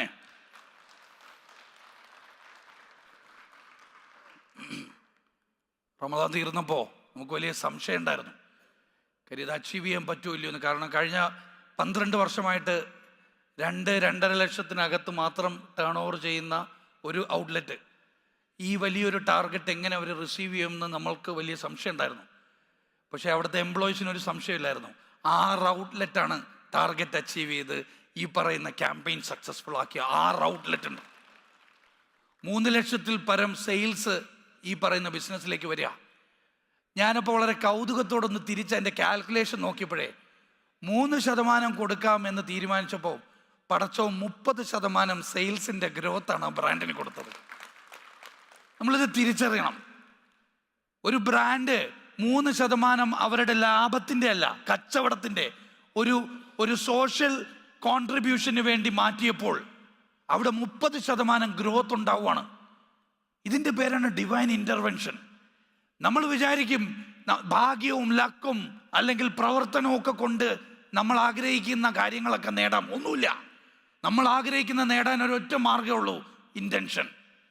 നമ്മുടെ ഇൻറ്റൻഷൻ ക്ലിയർ ആയാൽ നമുക്ക് ചുറ്റും നമ്മുടെ ബ്രാൻഡ് നമ്മൾ വിചാരിക്കാത്ത ഇമ്പാക്റ്റ് സൊസൈറ്റിയിൽ ഉണ്ടാക്കും. കഴിഞ്ഞ ദിവസം കോഴിക്കോട് ഞാൻ ഇതേപോലെ ഒരു പ്രോഗ്രാം അറ്റൻഡ് ചെയ്തിട്ട് ഞാനിങ്ങനെ പ്രോഫിറ്റ് മൾട്ടിപ്ലയർ എന്നാണ് പ്രോഗ്രാമിൻ്റെ പേര്. പ്രോഫിറ്റ് മൾട്ടിപ്ലയർ തീർന്നപ്പോൾ ഒരു കുട്ടി എനിക്കൊരു മെസ്സേജ് അയച്ചു, സാർ ഞാൻ ഈ പ്രോഫിറ്റ് മൾട്ടിപ്ലയറിൽ പങ്കെടുക്കാൻ വന്നത് കഴിഞ്ഞ 4 വർഷമായിട്ട് ഞാൻ ചെയ്യുന്ന ജോലിയിൽ നിന്നും ബിസിനസ്സിൽ നിന്നും കുറച്ച് പ്രോഫിറ്റ് ഞാൻ മാറ്റി വെച്ചിരിക്കുക, അത് എവിടെ മൾട്ടിപ്ലൈ ആണോന്ന് അറിഞ്ഞുകൂടായിരുന്നു. അപ്പോൾ അത് ഈ പ്രോഗ്രാം കഴിയുമ്പോൾ എനിക്ക് തിരിഞ്ഞു, അത് ഇൻവെസ്റ്റ് ചെയ്യേണ്ടത് കുറേ മനുഷ്യരുടെ ജീവിതത്തിലാണ്. അപ്പോൾ പ്രോഫിറ്റ് മൾട്ടിപ്ലൈ ചെയ്യാൻ തീരുമാനിച്ചു. ഞാനൊരു ഈ ക്രാഫ്റ്റ് വർക്കൊക്കെ ചെയ്യുന്ന ഒരു കുട്ടിയാണ്. ഈ ചുവരിലൊക്കെ ചിത്രം എഴുതി വിൽക്കുന്ന ഒരു കുട്ടിയാണ്, ഒരു സാധാരണ കുട്ടി എന്നോട് പറയാം, 3 വർഷത്തെ എൻ്റെ പ്രോഫിറ്റ് ഞാൻ ഇല എന്ന് പറഞ്ഞൊരു സ്ഥാപനമുണ്ട്, കുറേ ആരോരുമില്ലാത്ത കുറേ മനുഷ്യരെ, ഇടങ്ങേറായി നിൽക്കുന്ന കുറേ മനുഷ്യരെ, പെട്ട് നിൽക്കുന്ന കുറേ മനുഷ്യരെ ചേർത്ത് പിടിക്കുന്ന ഒരു ചെറിയ സ്ഥാപനമാണ്. വലിയ കോർപ്പറേറ്റ് ബഹളോ വലിയ ഓർഫനേജോ വലിയ സംവിധാനങ്ങളോ ഒന്നും ഇല്ലാത്ത ഒരു ഇടമാണ് ഇല എന്ന് പറയുന്ന. എത്ര പേര് കേട്ടിട്ടുണ്ടെന്നറിയില്ല. കേട്ടിട്ടുണ്ടോ? കേൾക്കാത്തവർ അത് കേൾക്കണം. അങ്ങനെ ഒരു ഇടത്തെക്കുറിച്ചിട്ട് ഞാൻ അവിടെ പറഞ്ഞപ്പോൾ, ആ ഇടത്തിൽ കുറേ മനുഷ്യരെ ചേർത്ത് പിടിക്കുന്നുണ്ട് എന്ന് പറഞ്ഞപ്പോൾ ഈ മോള് പറയാ, ഈ 3 വർഷത്തെ എൻ്റെ ലാഭം മുഴുവൻ ഞാൻ ഇലയിലൊക്കെ ഇട്ടോട്ടെ എന്ന് ചോദിച്ചിട്ട് എൻ്റെ ഇട്ടിട്ട് എനിക്ക് സ്ക്രീൻഷോട്ട് അയച്ചതാ. 5 ലക്ഷം അല്ല കേട്ടോ, 5000 രൂപയാണ്. 3 വർഷത്തെ ആ കുട്ടിയുടെ ആകെ ഉണ്ടാക്കിയ സമ്പാദ്യം 5000 രൂപയാണ്. നജീബിക്കാക്ക് ഞാൻ സ്ക്രീൻഷോട്ട് അയച്ചു കൊടുത്തിട്ട് ഞാൻ പറഞ്ഞതേ, നജീബിക്ക അംബാനിയുടെ അദാനിയുടെയും 5000 കോടിയേക്കാൾ വിലയുള്ളതാണ് ഈ മോളുടെ 5000 രൂപ. കാരണം അവളുടെ കയ്യിലുണ്ടായിരുന്ന അവസാനത്തെ പൈസയും എടുത്താണ് അവിടെ ഇട്ടത്. എനിക്ക് പറ്റില്ല, ഈ പറയുന്ന റിയാസ് ഹക്കീമിന് പറ്റില്ല. പക്ഷേ ഒരു പെൺകുട്ടി, 18 വയസ്സുള്ള ഒരു പെൺകുട്ടിക്ക് അവളുടെ എല്ലാ സമ്പാദ്യവും ഒരു സോഷ്യൽ സെൻ്ററിലേക്ക്, ആരുമില്ലാത്ത കുറേ മനുഷ്യരിലേക്ക് റീഇൻവെസ്റ്റ് ചെയ്യാമെന്ന് തീരുമാനിച്ചപ്പോൾ ആ കുട്ടിക്കുണ്ടായ ഒരു അനുഭവം എനിക്ക് പേഴ്സണലി അയച്ചതാ. സൗണ്ട് തരുമോ? ആദ്യമായിട്ടാണ് ഞാൻ നിങ്ങളെടുത്ത് ഈ കാര്യം, വേറൊരു സംഭവം ഉണ്ട്, എന്തുകൊണ്ടാണെന്ന് എനിക്കറിയില്ല. എനിക്ക് ആദ്യമായിട്ടാണ് ഞാൻ നിങ്ങളെടുത്ത് ഈ കാര്യം പറഞ്ഞത് മുതൽ എനിക്കിത് ഈ സമയം വരെ എൻ്റെ ഈ ക്രാഫ്റ്റിൻ്റെ ഇതുമായിട്ട് ബന്ധപ്പെട്ട് എനിക്കിങ്ങനെ ഓർഡേഴ്സ് വന്നുകൊണ്ടിരിക്കുകയാണ്. അപ്പോൾ ആദ്യമായിട്ടാണ് ഒരു ദിവസത്തിൻ്റെ ഉള്ളിൽ ഇങ്ങനെ ഓർഡേഴ്സ്, കൺഫേം ആയതോ ആവാത്തതോ എന്തോ ആവട്ടെ, പക്ഷെ ഇങ്ങനെ ചോദിച്ചുകൊണ്ടിരിക്കുന്നതും വിചാരിക്കാത്ത ആളുകൾ വിചാരിക്കാത്ത സ്ഥലങ്ങളിൽ നിന്ന് ഇങ്ങനെ ഇതാക്കുന്നുണ്ട്. എന്താ സംഭവിക്കുന്നതെന്ന് എനിക്ക് മനസ്സിലാവുന്നില്ല. എന്താ സംഭവിക്കുന്നതെന്ന് ആ കുട്ടിക്ക് മനസ്സിലാവില്ല. ആരോരുമില്ലാത്ത കുറേ മനുഷ്യരെ ചേർത്ത് പിടിക്കാം എൻ്റെ കച്ചവടം കൊണ്ട് എന്ന് തീരുമാനിച്ചപ്പോൾ ഒരു കുട്ടിയുടെ ജീവിതത്തിൽ അവൾ ഇതുവരെ അനുഭവിക്കാത്ത രീതിയിൽ ബ്രാൻഡ് ബിൽഡാവണം. ആളുകൾ അവളെ തിരക്കി വരിക. ആരോരുമില്ലാത്തൊരു ഒരു ഒരു ഒരു ഒരു കൂട്ടം മനുഷ്യർക്ക് 3% കച്ചവടം കൊടുക്കാൻ തീരുമാനിച്ചപ്പോൾ അതുവരെ ഇല്ലാത്ത ബിസിനസ് വന്ന് കയറുക. ഇത് 2 പേരും ഞാൻ പറഞ്ഞു, ഒരാൾ വ്യക്തിയും ഒരാൾ ഒരു കോർപ്പറേറ്റ് സ്ഥാപനമാണ്. നമ്മുടെ ബിസിനസ്സിൻ്റെ അൾട്ടിമേറ്റ് പർപ്പസ് പ്രശ്നങ്ങൾ പരിഹരിക്കുക എന്നുള്ളതാണ്, പ്രോബ്ലംസ് സോൾവ് ചെയ്യുക. ആരുടെ പ്രോബ്ലം? നമ്പർ 1 നമ്മുടെ കസ്റ്റമേഴ്സിൻ്റെ അല്ല, നമ്മുടെ എംപ്ലോയീസിൻ്റെ. നമ്മുടെ സ്റ്റാഫിൻ്റെ പ്രശ്നങ്ങൾ പരിഹരിക്കാൻ പറ്റുന്ന ഒരു അന്തരീക്ഷം അവിടെ ഉണ്ട് എന്ന് നമ്മുടെ എംപ്ലോയീസിന് മനസ്സിലാക്കിയാൽ അവർ നമ്മുടെ കസ്റ്റമേഴ്സിൻ്റെ പ്രശ്നം അവർ പരിഹരിച്ചോളും. നമ്മുടെ കസ്റ്റമേഴ്സിൻ്റെ പ്രശ്നം പരിഹരിക്കണ്ട, നമ്മുടെ എംപ്ലോയീസിൻ്റെ പ്രോബ്ലം പരിഹരിക്കാൻ നമ്മൾ തയ്യാറെന്ന് നമ്മുടെ എംപ്ലോയീസിന് മനസ്സിലായാൽ അവർ കസ്റ്റമേഴ്സിൻ്റെ പ്രോബ്ലം പരിഹരിക്കും. ആ കസ്റ്റമേഴ്സിൻ്റെ പ്രോബ്ലം പരിഹരിക്കപ്പെട്ടാൽ കിട്ടുന്നൊരു വെൽത്ത് ഇല്ലേ, ആ വെൽത്ത് എടുത്ത് സൊസൈറ്റിയുടെ പ്രോബ്ലം നമ്മൾ പരിഹരിക്കണം. അങ്ങനെ നമ്മളൊരു കമ്മ്യൂണിറ്റി ഉണ്ടാക്കണം. എന്നിട്ട് ആ കമ്മ്യൂണിറ്റിയെ, കസ്റ്റമേഴ്സിൻ്റെ ഒരു കമ്മ്യൂണിറ്റിയെ കൊണ്ട് വീണ്ടും വീണ്ടും സൊസൈറ്റിയിലേക്ക് തിരിച്ചു കൊണ്ടുപോകാൻ പറ്റുന്ന ഒരു ട്രൈബിനെ നമ്മുടെ ഓർഗനൈസേഷൻ ഉണ്ടാക്കിയെടുക്കണം. അങ്ങനെ നമുക്കൊരു പുതിയൊരു മാതൃക നമ്മുടെ മാർക്കറ്റ് പ്ലേസിൽ നമുക്ക് ഉണ്ടാക്കണം. 3 തരം ആരുടെയൊക്കെ പ്രശ്നങ്ങൾ പരിഹരിക്കണം? 3 തരം ആളുകളുടെ. 1 നമ്മുടെ എംപ്ലോയീസ്, 2 കസ്റ്റമർ, 3 സൊസൈറ്റി. ഏതൊക്കെ പ്രശ്നങ്ങൾ എഴുതണം, ആരുടെയൊക്കെ പ്രശ്നങ്ങൾ, ഏതൊക്കെ പ്രശ്നങ്ങൾ, എങ്ങനെ സോൾവ് ചെയ്യാം, എന്ത് വാല്യൂസ് കൊടുത്ത് സോൾവ് ചെയ്യാൻ പറ്റും, എങ്ങനെയൊക്കെ ഇവരുമായി നമുക്ക് റിലേഷൻഷിപ്പ് ബിൽഡ് ചെയ്യാൻ പറ്റും, ഏതൊക്കെ ചാനലിലൂടെ റിലേഷൻഷിപ്പ് ബിൽഡ് ചെയ്യാൻ പറ്റും. അവസാനം അവരുടെ ഹാപ്പിനെസ്, പ്രശ്നം പരിഹരിച്ചു കഴിഞ്ഞാൽ അവരുടെ ഹാപ്പിനെസ് എങ്ങനെ മെഷർ ചെയ്യാൻ പറ്റും. ഇത് പർപ്പസ് ക്യാൻവാസ് എന്ന് പറയും. ഈ ക്യാൻവാസ് വെച്ച് നമ്മൾ വർക്ക്ഷോപ്പൊക്കെ ചെയ്യും 2-3 ദിവസമൊക്കെ. നിങ്ങളിത് എടുത്തുകൊണ്ട് പോയിട്ട് നിങ്ങളൊന്ന് പണിയെടുക്കുക. ഇത് ഞാൻ 2 ദിവസത്തെ വർക്ക്ഷോപ്പിൽ ചെയ്യുന്ന സാധനം നിങ്ങളോട് തരാൻ കാരണം നിങ്ങളിത് ഈ പണിയെടുക്കും എന്നൊരു ഉത്തമ ബോധ്യം എനിക്കുള്ളത് കൊണ്ടാണ്. പണിയെടുക്കണം. നമ്മളുടെ ഒരു ബ്രാൻഡ് റിയൽ ബ്രാൻഡായി മാറുന്നത് അവരുടെ എംപ്ലോയീസിൻ്റെയും കസ്റ്റമേഴ്സിൻ്റെയും സൊസൈറ്റിയുടെയും പ്രോബ്ലം സോൾവ് ചെയ്ത് കഴിയുമ്പോഴാണ് ഒരു ബ്രാൻഡ് ഒരു റിയൽ ബ്രാൻഡായി മാറുന്നത്. ബ്രാൻഡ് എന്ന് പറഞ്ഞാൽ ഒരു ടൈറ്റിലല്ല, അതൊരു വികാരമാകണം, അതൊരു ഫീലിംഗ് ആയിരിക്കണം. ഒരു ബ്രാൻഡിനെ കുറിച്ച് കേൾക്കുമ്പോൾ എനിക്ക് ആദ്യം രോമാഞ്ചം വരണം. കാരണം ഞാൻ എക്സിസ്റ്റ് ചെയ്യുന്നത് കൊണ്ട് എൻ്റെ സൊസൈറ്റിയിലെ ഇത്രയും വലിയ മനുഷ്യരുടെ പ്രശ്നങ്ങളെ ഞാൻ പരിഹരിക്കുന്നു എന്ന് എൻ്റെ എംപ്ലോയീസിന് തോന്നിയാൽ അവർക്ക് രാവിലെ എഴുന്നേക്കാൻ പുതിയൊരു കാരണം ഉണ്ടാവും. പ്രോഡക്റ്റ് വിൽക്കലല്ല, ആ വിറ്റ പ്രോഡക്റ്റ് കൊണ്ടുണ്ടാവുന്ന ഇമ്പാക്റ്റ് എൻ്റെ എംപ്ലോയീസിന് മനസ്സിലാക്കിച്ചു കൊടുത്താൽ ആ എംപ്ലോയീസ് പിന്നെ പണിയെടുത്തോളും. അവരെ പ്രഷർ ചെയ്യേണ്ട. പുതിയ കാലത്തെ കുട്ടികളാണെങ്കിൽ എളുപ്പമാണ്, കാര്യം അവരെ നീയത്ത് കുറച്ചുകൂടെ ക്ലിയർ ആണ്, അവർക്ക് ഒന്നേ ഉള്ളൂ. അപ്പോൾ പുതിയ കാലത്തെ കുട്ടികളെ ഇൻസ്പയർ ചെയ്യാൻ ഒരൊറ്റ സൊല്യൂഷനേ ഉള്ളൂ. നിങ്ങൾ ആരോരുമില്ലാത്ത ഒരു സോഷ്യൽ സർവീസ് സെൻറ്റർ, ഒരു പാലിയേറ്റീവ് കെയർ, ഇല പോലുള്ള ഒരു സ്ഥാപനത്തെ നിങ്ങൾ കണ്ടുപിടിക്കുക. എന്നിട്ട് അവിടെ നിങ്ങളുടെ ബിസിനസ്സുമായിട്ടൊരു കരാറിൽ ഏർപ്പെടുക. 1% മുതൽ 99% വരെ കരാറിൽ ഏർപ്പെടുക. 1% കൊടുക്കാം, 2 കൊടുക്കാം, 3 കൊടുക്കാം. നിങ്ങൾ എത്ര കൊടുത്താലും അതിൻ്റെ 10 ഇരട്ടിയായിട്ട് തിരിച്ചു വരുന്ന ഒരു മോഡല് നമുക്ക് ബിസിനസ്സിലുണ്ട്. അതിൻ്റെ പേരാണ് purpose driven brands. Purpose driven brands. ഞാൻ ഈ പറയുന്ന ആശയം ലോകത്ത് ആദ്യമായിട്ട് നടപ്പിലാക്കിയ കമ്പനി എൻ്റെ കമ്പനിയൊന്നുമല്ല. ലോകം മുഴുവൻ അറിയപ്പെടുന്ന, എല്ലാ വിപ്ലവവും സൃഷ്ടിക്കുന്ന എല്ലാ ബ്രാൻഡും ചെയ്യുന്ന ഒരു ഓപ്പറേഷണൽ മോഡലാണ് ഞാനിപ്പോൾ പറഞ്ഞത്. സൊസൈറ്റിയെ റീവാമ്പ് ചെയ്യാൻ പറ്റുന്ന രീതിയിൽ വാല്യൂ ഡ്രിവൺ ആയിട്ടുള്ള, പ്രോബ്ലം സോൾവർ ആയിട്ടുള്ള ഒരു ബ്രാൻഡ് നമുക്ക് ഉണ്ടാക്കിയെടുക്കണം. അതിനുള്ളൊരു വിഷൻ 2026 നമ്മൾ ഉണ്ടാക്കണം. എൻ്റെ ബിസിനസ്സിൻ്റെ ഒരു ഓഹരി എൻ്റെ അല്ല എന്ന് തീരുമാനിക്കണം. അതെൻ്റെ എംപ്ലോയീസിൻ്റെ ആണ്, അത് കമ്മ്യൂണിറ്റിയുടെയാണ്, കമ്മ്യൂണിറ്റിയുടെ വെൽഫെയറിന് വേണ്ടിയാണ്. അങ്ങനെ തീരുമാനിച്ച് നമ്മൾ തിരിച്ച് ചിന്തിച്ചാൽ നമ്മൾ ആഗ്രഹിക്കുന്ന വലിയ പ്രോഫിറ്റും വലിയ മാർജിനും വലിയ എക്സ്പാൻഷനും ഒക്കെ അപ്പുറം ഒരു ലെഗസി നമുക്ക് ക്രിയേറ്റ് ചെയ്യാൻ പറ്റും. ലെഗസി എന്ന് പറയും. ലെഗസി എന്ന് പറഞ്ഞാൽ ഞാനില്ലെങ്കിലും എന്നെ ഓർമ്മിക്കപ്പെടുന്ന രീതിയിൽ ഞാൻ വളരുന്നതിൻ്റെ പേരാണ് ലെഗസി. ഞാൻ പോയാലും, ഞാൻ ഇവിടെ നിന്ന് വിട്ടുപോയാലും എൻ്റെ പേര് ചർച്ച ചെയ്യപ്പെടുന്നതിൻ്റെ പേരാണ് ലെഗസി. ഞാനെന്ന് പറയുന്ന ബ്രാൻഡ്, ഞാനെന്ന് പറയുന്ന ഈ ബിസിനസ് ഇവിടെ വെച്ച് അവശേഷിച്ച് നീർന്നു പോയി ഇല്ലാതായി പോയാലും ലോകം മുഴുവൻ ആളുകളും കണ്ണീരോടെ ഓർമ്മിക്കുന്നതിൻ്റെ പേരാണ് ലെഗസി. ഞാൻ ഒരൊറ്റ കാര്യം പറഞ്ഞുകൊണ്ട് ഇത് നിർത്തുകയാണ്. പണ്ടെവിടെയോ ഒരു മരത്തിൽ നിന്ന് ഒരു ഇല വീണ കഥയുണ്ട്. ഒരു പുഴയിൽ ഉറുമ്പ് വീണു പോവും. ഉറുമ്പ് കയ്യും കാലും ഇട്ട് അടിക്കുകയാണ്. വെള്ളത്തിലൂടെ നീന്താൻ അറിയാത്ത ഉറുമ്പ് കയ്യും കാലും ഇട്ട് അടിക്കുമ്പോൾ മരത്തുനിന്നൊരു ഇല വീഴും. ഇല ഉറുമ്പിനെയും പിടിച്ചുകൊണ്ട് അക്കരയ്ക്ക് കൊണ്ടുപോകും. ഉറുമ്പ് രക്ഷപ്പെടും. ഉറുമ്പ് തിരിഞ്ഞു നോക്കും ഇലയെ, ഒരു താങ്ക്സ് പറയാനേ. പക്ഷെ ഇല തിരിഞ്ഞു നോക്കൂല. ഇല തിരിഞ്ഞു നോക്കാതെ ഇങ്ങനെ പുഴയിലൂടെ ഒഴുകിപ്പോവും. അപ്പോൾ ഉറുമ്പ് കരുതും ഇതെന്തുകൊണ്ടാണ് ഈ ഇല തിരിഞ്ഞു നോക്കാത്തതെന്ന്. ഉറുമ്പ് നോക്കുമ്പോൾ മുകളിൽ ഒരു മരത്തിൻ്റെ ചില്ലയുടെ ആരും കാണാത്തൊരു കോർണറിൽ ഒരു വെളുത്ത പ്രാവിരിക്കുന്നുണ്ട്. ഉറുമ്പ് വെള്ളത്തിൽ വീണത് കണ്ടപ്പോൾ ഹൃദയം പെടഞ്ഞിട്ട് ഈ പ്രാവാണ് ഈ ഇല തട്ടി താഴെ ഇട്ടത്. ഈ ഇല താഴെ വരാൻ, ഈ ഉറുമ്പിനെ രക്ഷിക്കുക എന്ന ഒരൊറ്റ ദൗത്യമല്ലാതെ വേറൊരു ദൗത്യവും ഉറുമ്പിന് ഇലക്കില്ലായിരുന്നു. പ്രാവ് ഇലയെ തട്ടി താഴെ ഇട്ടതിൻ്റെ പിന്നിൽ ഒരൊറ്റ പർപ്പസേ ഉണ്ടായിരുന്നുള്ളൂ. ഉറുമ്പിനെ കരയ്ക്കപ്പുറത്ത് എത്തിച്ചു കൊടുക്കുക എന്നുള്ളത്. ഇല ആ ദൗത്യം നിർവഹിച്ചിട്ട് ഇല തിരിഞ്ഞു പോവുകയാണ്. ഇത് നമ്മുടെ ജീവിതമാണ്. നമ്മൾ ഈ ഭൂമിയിലേക്ക് വരുമ്പോൾ കുറേ ഇടങ്ങേറായ കുറേ മനുഷ്യർ നമുക്ക് ചുറ്റും നിൽക്കുമ്പോൾ മനസ്സിലാക്കണം, നമ്മൾ ഇങ്ങോട്ട് വരാൻ 2 പർപ്പസൊന്നുമില്ല, ഒരൊറ്റ പർപ്പസേ ഉള്ളൂ.